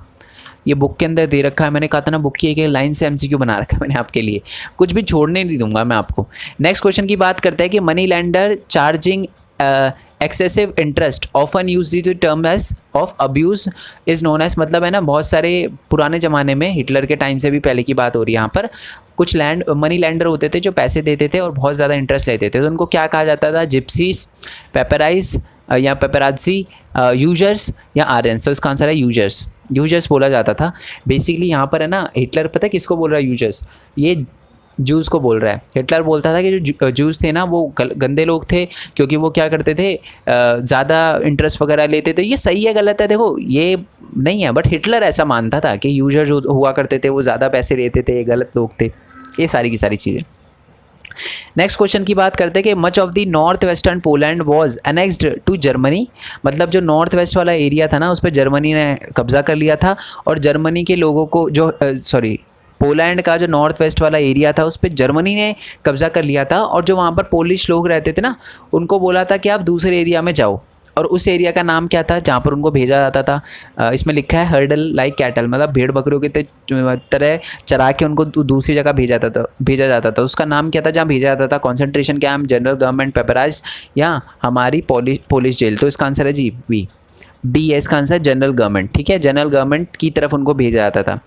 नेक्स्ट क्वेश्चन है हमारा कि मैं आपको बता दूं बहुत सारे पोलिश लोग थे, पोलिश बच्चे थे जो कि है ना जब पोलैंड पर अटैक किया था ना जर्मनी ने, तो उन्होंने देखा यार बहुत सारे बच्चों की शक्लें है ना, उनके बाल जो है ब्लॉन्ड है और आंखें जो हैं उनकी ब्लू है, तो उनको लगा यार ये तो नॉर्डिक जर्मन आर्यंस हो सकते हैं। तो उनको है ना उनकी मदर से छीन लिया जाता था और उनको एक बंदे के पास भेजा जाता था, वो चेक करता था कि ये नॉर्डिक जर्मन आर्यन है या नहीं है। ठीक है, अगर नॉर्डिक जर्मन आर्यन होता था तो उसको अडॉप्ट करने के लिए किसी और फैमिली के पास भेज दिया जाता था जो नॉर्डिक जर्मन आर्यन हुआ करते थे, और अगर नहीं मिलता था तो उसको मार दिया जाता था उस बच्चे को। तो किसके पास भेजा जाता था? डेंटिस्ट के पास, डॉक्टर के साथ, डॉक्टर के पास, रेस एक्सपर्ट के पास या हिटलर के पास।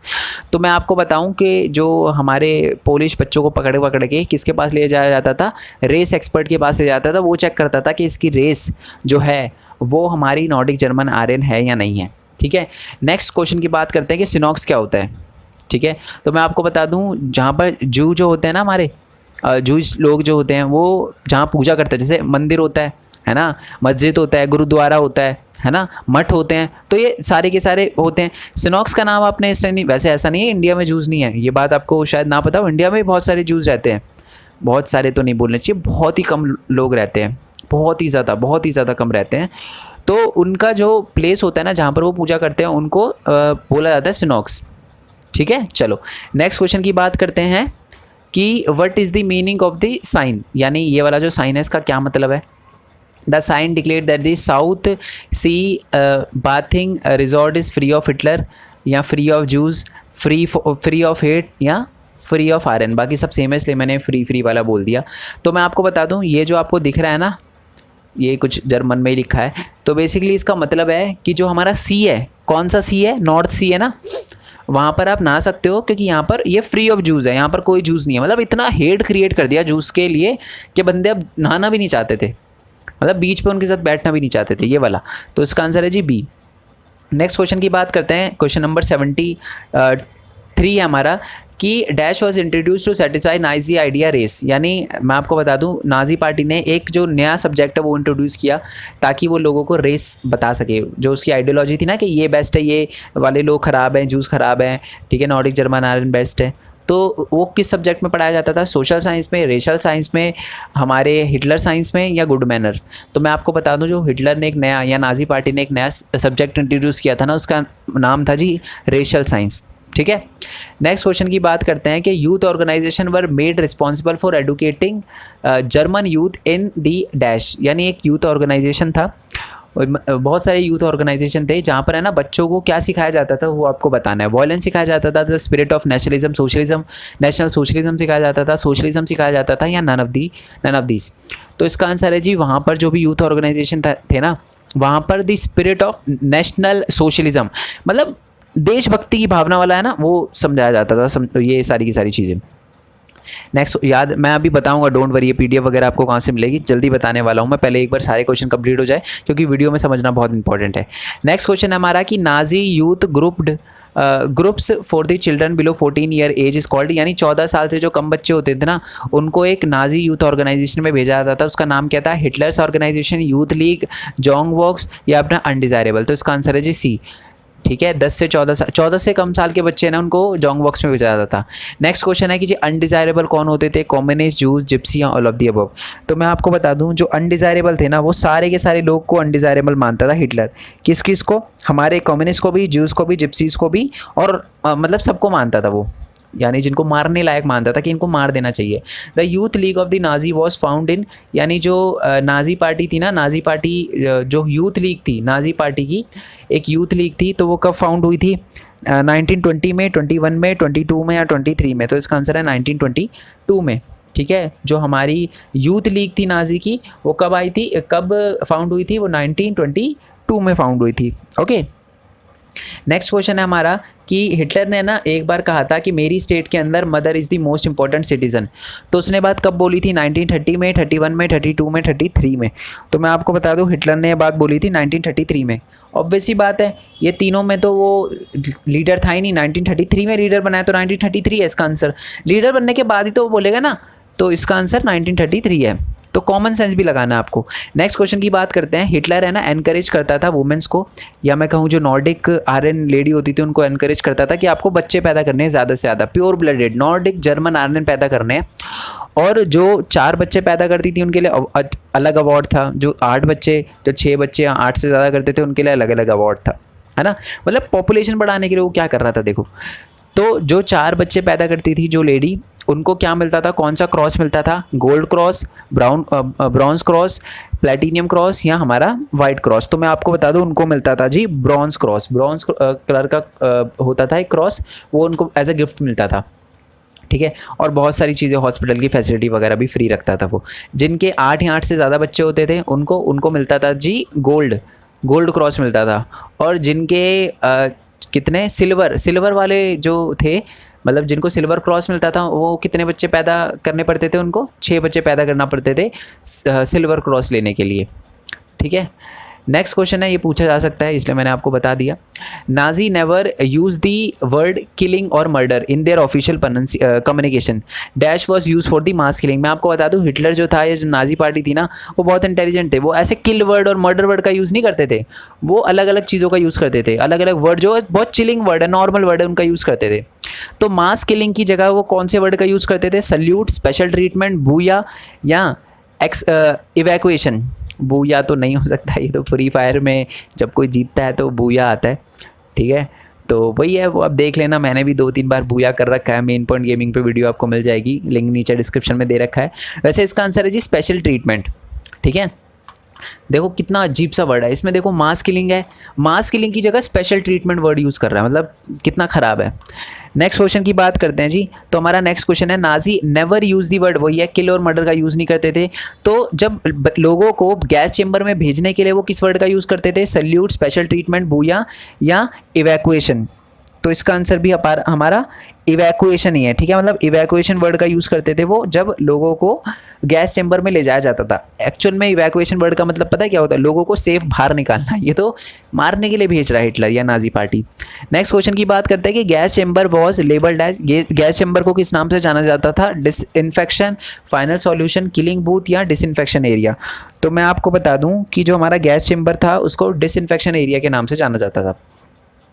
नेक्स्ट क्वेश्चन की बात करते हैं, the most infamous film was dash, Orthodox Jews were stereotyped and mark. मतलब है ना, हिटलर ने या मैं बोलूँ नाजी पार्टी ने एक वो बनाई थी, मूवी बनाई थी जिसमें ना ज्यूज़ को बहुत गलत दिखाया गया था। तो उस मूवी का नाम क्या था, the Jews, the eternal Jews, the bad Jews या हेट ज्यूज़। तो इसका आंसर है जी the eternal Jews. Most important question है, आपसे पूछा जाएगा।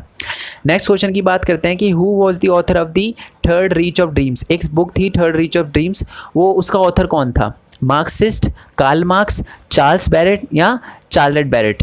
तो इसका आंसर है जी डी, चार्लेट बैरेट उसका नाम था, जिन्होंने बुक लिखी थी the Third Reich of dreams. बहुत इंपॉर्टेंट क्वेश्चन है, ठीक है, बहुत important question, third Reich of dreams, जिसमें ना बेसिकली वो बताया हुआ था कि जूस के साथ कितना बुरा होता था, ठीक है। एक लाइन इसमें लिखी हुई है कि जो जूस थे ना वो हज़ारों मौत मर चुके थे एक्चुअल में गैस चेंबर में जाने से पहले। मतलब पहले ही वो इतना परेशान हो गए थे अपने आप से, लोग उनके साथ गलत व्यवहार करते थे, उनके साथ भेदभाव करते थे, तो वो इतना परेशान हो गए थे क्योंकि वो मर चुके थे पहले ही। एक होता है ना दिल से मर जाना, तो वो दिल से मर चुके थे, बस उनकी बॉडी जो थी वो चलता फिरता, एक तरह से कह सकते हो वो एक इंसान थे, सांस ले सकते थे वो, बट उनमें एक जीने की आशा ख़त्म हो चुकी थी। इतना भेदभाव होता था, इतना गलत होता था उनके साथ, ठीक है।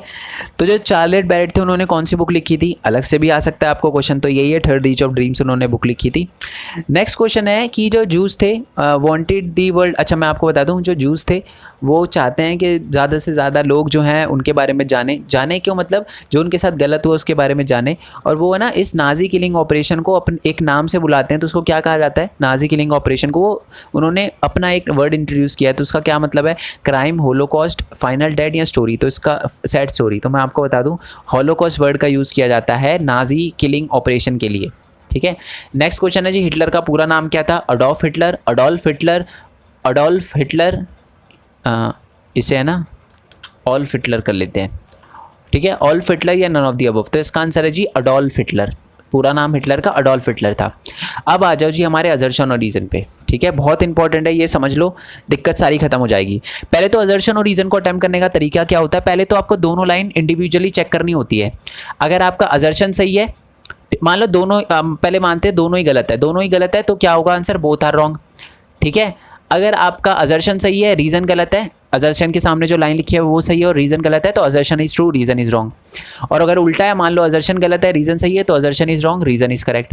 मान लो दोनों ही सही है, फिर आता है गेम। जब दोनों ही सही होता है तो कनेक्शन चेक करते हैं कि दोनों में कनेक्शन है या नहीं है।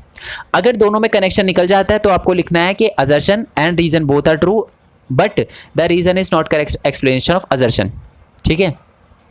अगर दोनों में कनेक्शन, मैंने क्या बोला, दोनों में कनेक्शन बैठ जाता है तो होगा कि both are true and the reason is correct explanation of assertion. But अगर कनेक्शन नहीं बैठता तो आपको लिखना है कि दोनों सही है बट दोनों का आपस में कोई लेना देना नहीं है, यानी are is not correct explanation of assertion. Practical question करेंगे तो पता चलेगा। असर्शन लिखा हुआ है कि Hitler order to kill Jews, या हिटलर ने ऑर्डर दिया था जूस को मरवाने का, क्या ये बात सही है? 100% सही है, हिटलर ने ऑर्डर दिया था मरवाने का। रीज़न है कि Hitler order to kill gypsies, हिटलर ने ये भी ऑर्डर दिया था कि जिप्सीज को मरवा देना चाहिए, क्या ये बात सही है? ये बात भी एकदम सही है। तो लाइन तो दोनों सही है। क्या दोनों का आपस में लेना देना है? क्या हिटलर ने जूस को इसलिए मरवाया था क्योंकि हिटलर ने जिप्सीज को भी मरवाया था? नहीं, ये रीज़न नहीं है, वो हेट करता था जूस से, ठीक है, इसलिए मरवाया था। तो इसका मतलब सही तो दोनों है बट दोनों का आपस में कोई लेना देना नहीं है, ठीक है। क्या देखो, रीज़न में ये लिखी बात होनी चाहिए, रीज़न में वो बात लिखी होनी चाहिए कि असर्शन का रीज़न होना चाहिए। वो हिटलर ने जूस को इसलिए मरवाया क्योंकि वो जूस को पसंद नहीं करता था, बट क्या ये लाइन लिखी हुई है रीज़न में? नहीं। तो सही तो दोनों है बट दोनों का आपस में लेना देना नहीं है। इसका मतलब है कि true, both are true but the reason is not correct explanation of assertion. Next question है कि Hitler born in Austria. Hitler जो था, असर्शन लिखा हुआ है कि हिटलर ऑस्ट्रिया में पैदा हुआ था और जो हमारा हिटलर था वो, हमारा हिटलर फिर से बोल दिया मैंने, नहीं बोलना था, हिटलर जो था वो 1889 में पैदा हुआ था। क्या ये बात सही है? ये बात सही है। हिटलर ऑस्ट्रिया में पैदा हुआ था और वो 1889 में भी पैदा हुआ था। ऑस्ट्रिया के अंदर 1889 में पैदा हुआ था। यानी लाइनें तो दोनों सही लिखी हुई है। क्या लाइनों का आपस में कोई लेना देना है? लेना देना देखो मैं समझाता हूँ आपको। अगर आपको कभी कन्फ्यूज़न हो कि यार इसमें लेना देना होगा नहीं होगा, सही तो दोनों निकल गई, तो आपको क्या करना है, बीच में बिकॉज लगा देना है, दोनों लाइन को रीड करना है। मैं समझाता हूँ कैसे, देखो। Hitler was born in Austria because Hitler was born in 1889। इसका क्या मतलब है? Hitler was born in Austria because Hitler is born in 1889। क्या दोनों में कोई कनेक्शन दिख रहा है आपको? बिल्कुल भी नहीं, कोई कनेक्शन नहीं ना। हिटलर ऑस्ट्रिया में पैदा हुआ क्योंकि हिटलर जो था वो 1889 में पैदा हुआ, ये क्या मतलब है? इसका तो कोई मतलब नहीं है ना। हाँ, ये होता कि जो हिटलर है वो ऑस्ट्रिया में पैदा हुआ क्योंकि उसके पेरेंट्स जो थे वो वहीं पर रहते थे, ये कनेक्शन बैठता है, बट ये थोड़ी ना लिखा हुआ है इसमें। तो यानी सही तो दोनों बट दोनों का आपस में लेना देना नहीं है। इसका आंसर होगा ई, कि both are true but the reason is not correct explanation of assertion. Next question आते हैं कि नेक्स्ट क्वेश्चन है कि Schacht had to leave economist post in Germany. Germany के अंदर जो हमारा हालमार्क शाक्त था ना, उसे इकोनॉमिस्ट की पोस्ट छोड़नी पड़ी। क्या ये बात सही है? ये बात सही है। रीजन लिखा हुआ है, Schacht had advise Hitler against the investing hugely in rearmament as the state still run on the deficit financing. Hitler ने, है ना, हिटलर को एडवाइस करा था हालमार्क शाक्त ने कि आप इतना पैसा मत डालो, ठीक है, आर्मी वगैरह में, हथियार वगैरह खरीदने में। तो ये भी बात भी सही है, सही में शाक्त ने ऐसा एडवाइस करा था। अब यानी दोनों सही है। क्या दोनों का आपस में लेना देना है? चेक करते हैं। चेक करने का क्या बताया था? बीच में बिकॉज लगा दो। शाक्त को इकोनॉमिस्ट की पोस्ट छोड़नी पड़ी क्योंकि शाक्त ने हिटलर को एडवाइस कर दिया था कि जो हथियारों पे इतना पैसा मत लगाओ। क्या ये बात सही है? ये बात सही है, दोनों में कनेक्शन भी है। एक्चुअल में शाक्त को इसलिए तो हटाया गया था क्योंकि उसने क्या किया था, हिटलर को एडवाइस कर दिया था कि जी आप ज़्यादा पैसा आम में मत लगाओ, यानी अपने हथियारों वगैरह में मत लगाओ। ये बात हिटलर को पसंद नहीं आई, उसने हटा दिया। उसने बोला जी घर बैठो। तो इसका मतलब इस बार दोनों ही सही है और दोनों का आपस में लेना देना है, तो इसका आंसर होगा डी। ओके, नेक्स्ट क्वेश्चन पे आते हैं। नेक्स्ट क्वेश्चन है हमारा कि Germany attack Japan by the nuclear bomb in 1945। Germany ने अटैक किया था जापान पे। क्या ये बात सही है? नहीं, ये बात गलत है। यूएसए ने अटैक किया था बेसिकली जापान पे न्यूक्लियर बॉम्ब से हिरोशिमा में, ठीक है। तो असर्शन तो इस पर गलत है। रीज़न पढ़ते हैं कि Japan attack Pearl Harbor. Japan ने पर्ल हार्बर पर अटैक किया था। पर्ल हार्बर कहाँ है? अमेरिका पे। तो बिल्कुल सही बात है, जापान ने पहले पर्ल हार्बर पर अटैक किया था, तभी तो अमेरिका ने फिर वो न्यूक्लियर बॉम्ब गिरे थे। तो इसका आंसर है कि असर्शन तो गलत है, ये जर्मनी वाला पॉइंट तो गलत है बट रीज़न करेक्ट है। तो assertion is wrong but the reason is correct, यानी इसका आंसर होगा बी। ओके, नेक्स्ट क्वेश्चन की जी बात करते हैं, तो हमारा नेक्स्ट क्वेश्चन है कि Germany was the part of the axis power in first world war. जो जर्मनी था फर्स्ट वर्ल्ड वॉर में एक्सिस पावर का पार्ट था। क्या ये बात सही है? ये बात एकदम सही है, एक्सिस पावर का पार्ट था हमारा जर्मनी फर्स्ट वर्ल्ड वॉर में। रीज़न लिखा हुआ है कि America was the part of allied power in second world war. America जो था वो सेकेंड वर्ल्ड वॉर में अलाइड पावर का पार्ट था। क्या ये बात सही लिखी हुई है? ये बात भी एकदम सही लिखी हुई है। तो सही दोनों है। क्या दोनों का आपस में लेना देना है? क्या जो जर्मनी जो है वो एक्सिस पावर का फर्स्ट वर्ल्ड वॉर में इसलिए था क्योंकि अमेरिका सेकेंड वर्ल्ड वॉर में पार्ट था हमारे अलाइड पावर का? नहीं। समझ आया ना? दोबारा रीड करके बताऊं क्या? Germany was the part of axis power in the first world war because America was the part of allied power in second world war. क्या मतलब है? ऊपर फर्स्ट वर्ल्ड वॉर की बात हो रही है, नीचे सेकंड वर्ल्ड वॉर की बात हो रही है, कोई लेना देना ही नहीं है। तो सही तो दोनों है, बट दोनों का आपस में कोई लेना देना नहीं है। अगर अभी भी ऐसे क्वेश्चन में कोई दिक्कत आ रही हो ना, तो नीचे एक बार मेरे को लिखकर जरूर बताना है कि सर क्वेश्चन में दिक्कत आ रही है। वैसे मैंने ना असर्शन और रीजन को कैसे सॉल्व करते हैं उसकी अलग से वीडियो बनाई थी। अगर वो आपने नहीं देखी तो उसका लिंक भी मैं आपको नीचे डिस्क्रिप्शन में दे दूंगा, ठीक है? तो इसका आंसर क्या होगा? Both are true but the reason is not correct explanation of assertion. तो इसका आंसर होगा ई। नेक्स्ट क्वेश्चन पे आते हैं जी। तो हमारा नेक्स्ट क्वेश्चन लिखा हुआ है कि जो हिटलर था उसने फायर डिक्री इम्पोज करी थी 28 फ़रवरी 1933 में। बिल्कुल सही बात है, करी थी। रीज़न लिखा हुआ है कि एक है ना आग लग गई थी जर्मनी पार्लियामेंट के अंदर फरवरी में। ये बात भी सही है, जर्मनी की पार्लियामेंट के अंदर आग लग गई थी फरवरी में। तो दोनों लाइनें सही है। क्या दोनों का आपस में लेना देना है? मैं समझाता हूँ। जर्मनी के अंदर हिटलर जो था वो फायर डिक्री लेकर आया था। क्यों? क्योंकि उसके पार्लियामेंट में आग लग गई थी, तभी तो वो लेकर आया था। मैं आपको बताता हूँ हिटलर ने क्या किया था, अपने पार्लियामेंट में आग लगवा ली थी और उसके बाद उसने फायर डिक्री इंपोज कर दी थी। तो फायर डिक्री इसलिए ही लाई गई थी। फायर डिक्री में ये बात बोला गया था कि सारे के सारे जो सिविक राइट है, राइट टू स्पीच है, सारे के सारे सस्पेंड कर दिए जाएंगे क्योंकि हिटलर के पार्लियामेंट में आग लगी है, लोग हिटलर को मरवाना चाहते हैं। तो दोनों सही है और दोनों का आपस में लेना देना है। तो इसका आंसर होगा डी। नहीं समझ आया तो नीचे कमेंट बॉक्स में बताना, मैं एक एक चीज़ बताऊँगा। अच्छा चलो, इस क्वेश्चन के बाद 2-3 क्वेश्चन के बाद मैं बताऊँगा PDF कहाँ से मिलेगी, ठीक है? नेक्स्ट क्वेश्चन है। अच्छा PDF रुक जाना, कहीं ऐसे आप स्किप वगैरह करके निकल जाओ, फिर दिक्कत होगी आपको, ठीक है? कि फिर समझ जाना, मैं समझा दूंगा क्या बोलना चाह रहा हूँ मैं। बट असर्शन पे आ जाओ पहले। असर्शन लिखा हुआ है कि पोलिश चिल्ड्रन को जो कि आर्यन की तरह लगते थे उनको उनके पेरेंट्स से छीन लिया जाता था और रेस एक्सपर्ट के पास भेजा जाता था। क्या बात सही है? ये बात सही है। रीज़न लिखा हुआ है ये चेक करने के लिए भेजा जाता था कि वो आर्यन है या नहीं है। अगर वो आर्यन होते थे तो उनको आर्यन फैमिली के पास भेज दिया जाता था, नहीं तो उनको ऑर्फनेज में जो अनाथ आश्रम है उसमें भेज दिया जाता था और बाद में मार दिया जाता था। ये बात भी सही है। तो लाइनें दोनों सही है। क्या दोनों का आपस में लेना देना है? बिल्कुल लेना देना है। पोलिश चिल्ड्रन को अपने पेरेंट्स से इसलिए छीन लिया जाता था और रेस एक्सपर्ट के पास इसलिए भेज दिया जाता था ताकि चेक किया जा सके कि जी ये नॉर्डिक जर्मन आर्यन है या नहीं है। अगर होते थे तो सही है, पाला जाता था, नहीं तो मार दिया जाता था। तो यानी both are true and the reason is correct explanation of assertion, यानी इसका आंसर है डी। नेक्स्ट क्वेश्चन है जी हमारा। नेक्स्ट क्वेश्चन है कि सनॉक्स जो है वो प्लेस होता है जहाँ पर जूस जो हैं वो करते हैं, प्रेयर वगैरह करते हैं। ये बात सही लिखी हुई है, असर्शन ट्रू है। चार्लेट बैरेट जो थी उन्होंने एक बुक लिखी थी the Third Reich of dream. ये बात भी एकदम सही है, ठीक है? तो सही तो दोनों हैं। क्या दोनों का आपस में लेना देना है? नहीं, आपस में इनका कोई लेना देना नहीं है। जो सनॉक्स है वो तो एक प्लेस है जहाँ पर जूस जो प्रेयर वगैरह करते हैं, और चार्लेट बैरेट ने एक बुक लिखी थी थर्ड रीच ऑफ ड्रीम। तो बुक का क्या लेना देना है ना? तो कोई लेना देना नहीं है। सही दोनों है बट दोनों का आपस में कोई लेना देना नहीं है। इसका आंसर होगा कि both are true but the reason is not correct explanation of assertion, यानी ई। नेक्स्ट क्वेश्चन पे आती हैं। The large majority of the German however were passive onlooker of the pathetic witness. इसका मतलब क्या है कि जो हमारे जर्मन्स थे ना वो बेसिकली बहुत सारे ऐसे लोग थे जो हिटलर को अपोज करते थे, बट बहुत सारे ऐसे लोग हैं जो आंख बंद करके चलते जाते थे। अगर कहीं देखता था ना कि जूस के साथ बुरा होता है, वो बोलते नहीं थे। क्यों नहीं बोलते थे? क्योंकि उनको डर लगता था, ठीक है? प्रोटेस्ट करने से वो डरते थे, अलग दिखने से वो डरते थे, और वो कहीं और देखना ही पसंद करते थे। मतलब कोई बुरा, मतलब होता है ना किसी के साथ कुछ बुरा हो रहा है तो नज़रें फेर लेते थे।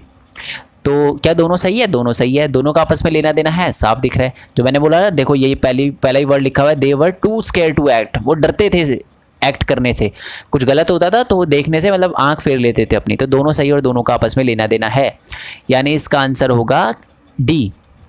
नेक्स्ट क्वेश्चन पे आते हैं। नेक्स्ट क्वेश्चन है हमारा कि Gandhi ji write a letter to Hitler. बिल्कुल सही बात है, गांधी जी ने हिटलर को एक बार लेटर लिखा था उसको प्रेज करने के लिए कि जी हाँ बहुत बढ़िया, आप मार रहे हो जूस को और मारो, इसलिए लिखा था लेटर? नहीं, रीज़न गलत है। वो तो रोकना चाहते थे हिटलर को, समझा रहे थे कि मत करो ऐसा। तो असर्शन ट्रू है बट रीज़न इज़ फॉल्स, यानी assertion is true, assertion is correct but the reason is wrong. ठीक है, चलो जी, आई होप ये सारे के सारे क्वेश्चन आपको समझ आ गए हो। पीडीएफ बताऊंगा बट पहले मैं बता देता हूँ, इन चैनल को जो भी लिंक दे रखे हैं आपको, सारे के सारे चैनल को सब्सक्राइब कर लेना। अब आ जाओ जी, आप पीडीएफ कहाँ से मिलेगी आपको? गूगल पे जाना, गूगल पे, यूट्यूब पे नहीं, गूगल पे जाना और लिखना मेन पॉइंट स्टडी, एंटर करना। एक तो मेरा यूट्यूब चैनल आएगा और नीचे आपको एक वेबसाइट मिल जाएगी। ठीक है, वेबसाइट से आपको नोट्स भी मिल जाएंगे चैप्टर के, और है ना ये सारे के सारे जो एमसीक्यू हैं वो मिल जाएंगे। उसको डाउनलोड कर लेना, उसको खुद आंसर करना, जैसे चाहो वैसे कर लेना, कोई दिक्कत नहीं है मेरे को, एकदम फ्री है, कोई ऐसा नहीं है चार्जेस वगैरह। बट अगर वेबसाइट पे आपको कभी ऐड दिखे तो एक बार क्लिक कर देना। ठीक है, अगर आप सपोर्ट करना चाहो तो, क्योंकि आप खुद ही समझ सकते हो बहुत मेहनत लगती है यार। एक भी एमसीक्यू है ना आपको ऐसा नहीं मिलेगा जो कहीं से मैंने लिया हो, एक एमसीक्यू मेरा खुद का बनाया हुआ है। आप अगर सपोर्ट करना चाहते हो तो वैसे कंट्रीब्यूट का भी बटन है वहाँ पर, बट अगर आप कंट्रीब्यूट नहीं कर सकते, मतलब ऐसे नहीं कर सकते बाय पेटीएम और ऐसे मतलब जो भी आपके हैं पेटीएम के ऑप्शन है, उससे अगर आप नहीं कर सकते कंट्रीब्यूट तो कोई दिक्कत नहीं है। अगर आपको ऐड दिखे तो क्लिक कर देना एक बार, है ना। ऐसे नहीं कि आप इतना सपोर्ट करने बैठ जाओगे, क्लिक ही क्लिक करते रहो, एक दो बार ऐड खोल लेना बहुत है मेरे लिए। ठीक है, बाकी जितना भी आपने सपोर्ट किया ना उसके लिए बहुत बहुत थैंक यू। आज हमारे 92,000 हो गए हैं, मतलब 91,000 है अभी, 91,500। आई होप कि 1 लाख भी जल्दी हो जाए। ठीक है, और सिल्वर प्ले बटन भी आए। पर आपके लिए इंपॉर्टेंट है, देखो बहुत साथ दिया आपने, मेरे को याद है कि मेरे को इतना भी विश्वास नहीं था कि 90 सब्सक्राइबर भी होंगे। ठीक है, बट आज 90,000 से भी ज़्यादा हैं, तो उसके लिए बहुत बहुत थैंक यू आपका। एंड आई होप कि ऐसे ही चलता रहे, हम भी आपका साथ देते रहे और आप भी हमारा साथ देते रहो। ऑब्वियसली बात है, आपने दिया है मैं तभी यहाँ पर पहुँचा हूँ। तो चैनल को सब्सक्राइब करना मत भूलना, लाइक ज़रूर करना, इससे मोटिवेशन मिलती है यार, और हमारी वीडियो बाकी लोगों तक पहुँचने में बहुत ज़्यादा हेल्प होती है। ठीक है, तो वीडियो को लाइक करना मत भूलना, चैनल को सब्सक्राइब करना मत भूलना। जितने भी चैनल उन सबका लिंक आपको नीचे डिस्क्रिप्शन में मिल जाएगा। टेलीग्राम चैनल भी आप ज्वाइन कर सकते हो, इंस्टाग्राम फेसबुक पे भी फॉलो कर सकते हो, सबका लिंक आपको नीचे डिस्क्रिप्शन में मिल जाएगा। ओके, सो नेक्स्ट वीडियो के लिए स्टे ट्यून, तब तक के लिए थैंक यू सो मच। अच्छा, बाकी सारे चैप्टर के एमसीक्यू भी नीचे डिस्क्रिप्शन में लिंक मिल जाएगा। तब तक के लिए thank you so much. Next video के लिए तो जय हिंद, जय भारत, वंदे मातरम। Thanks for your support, bye bye.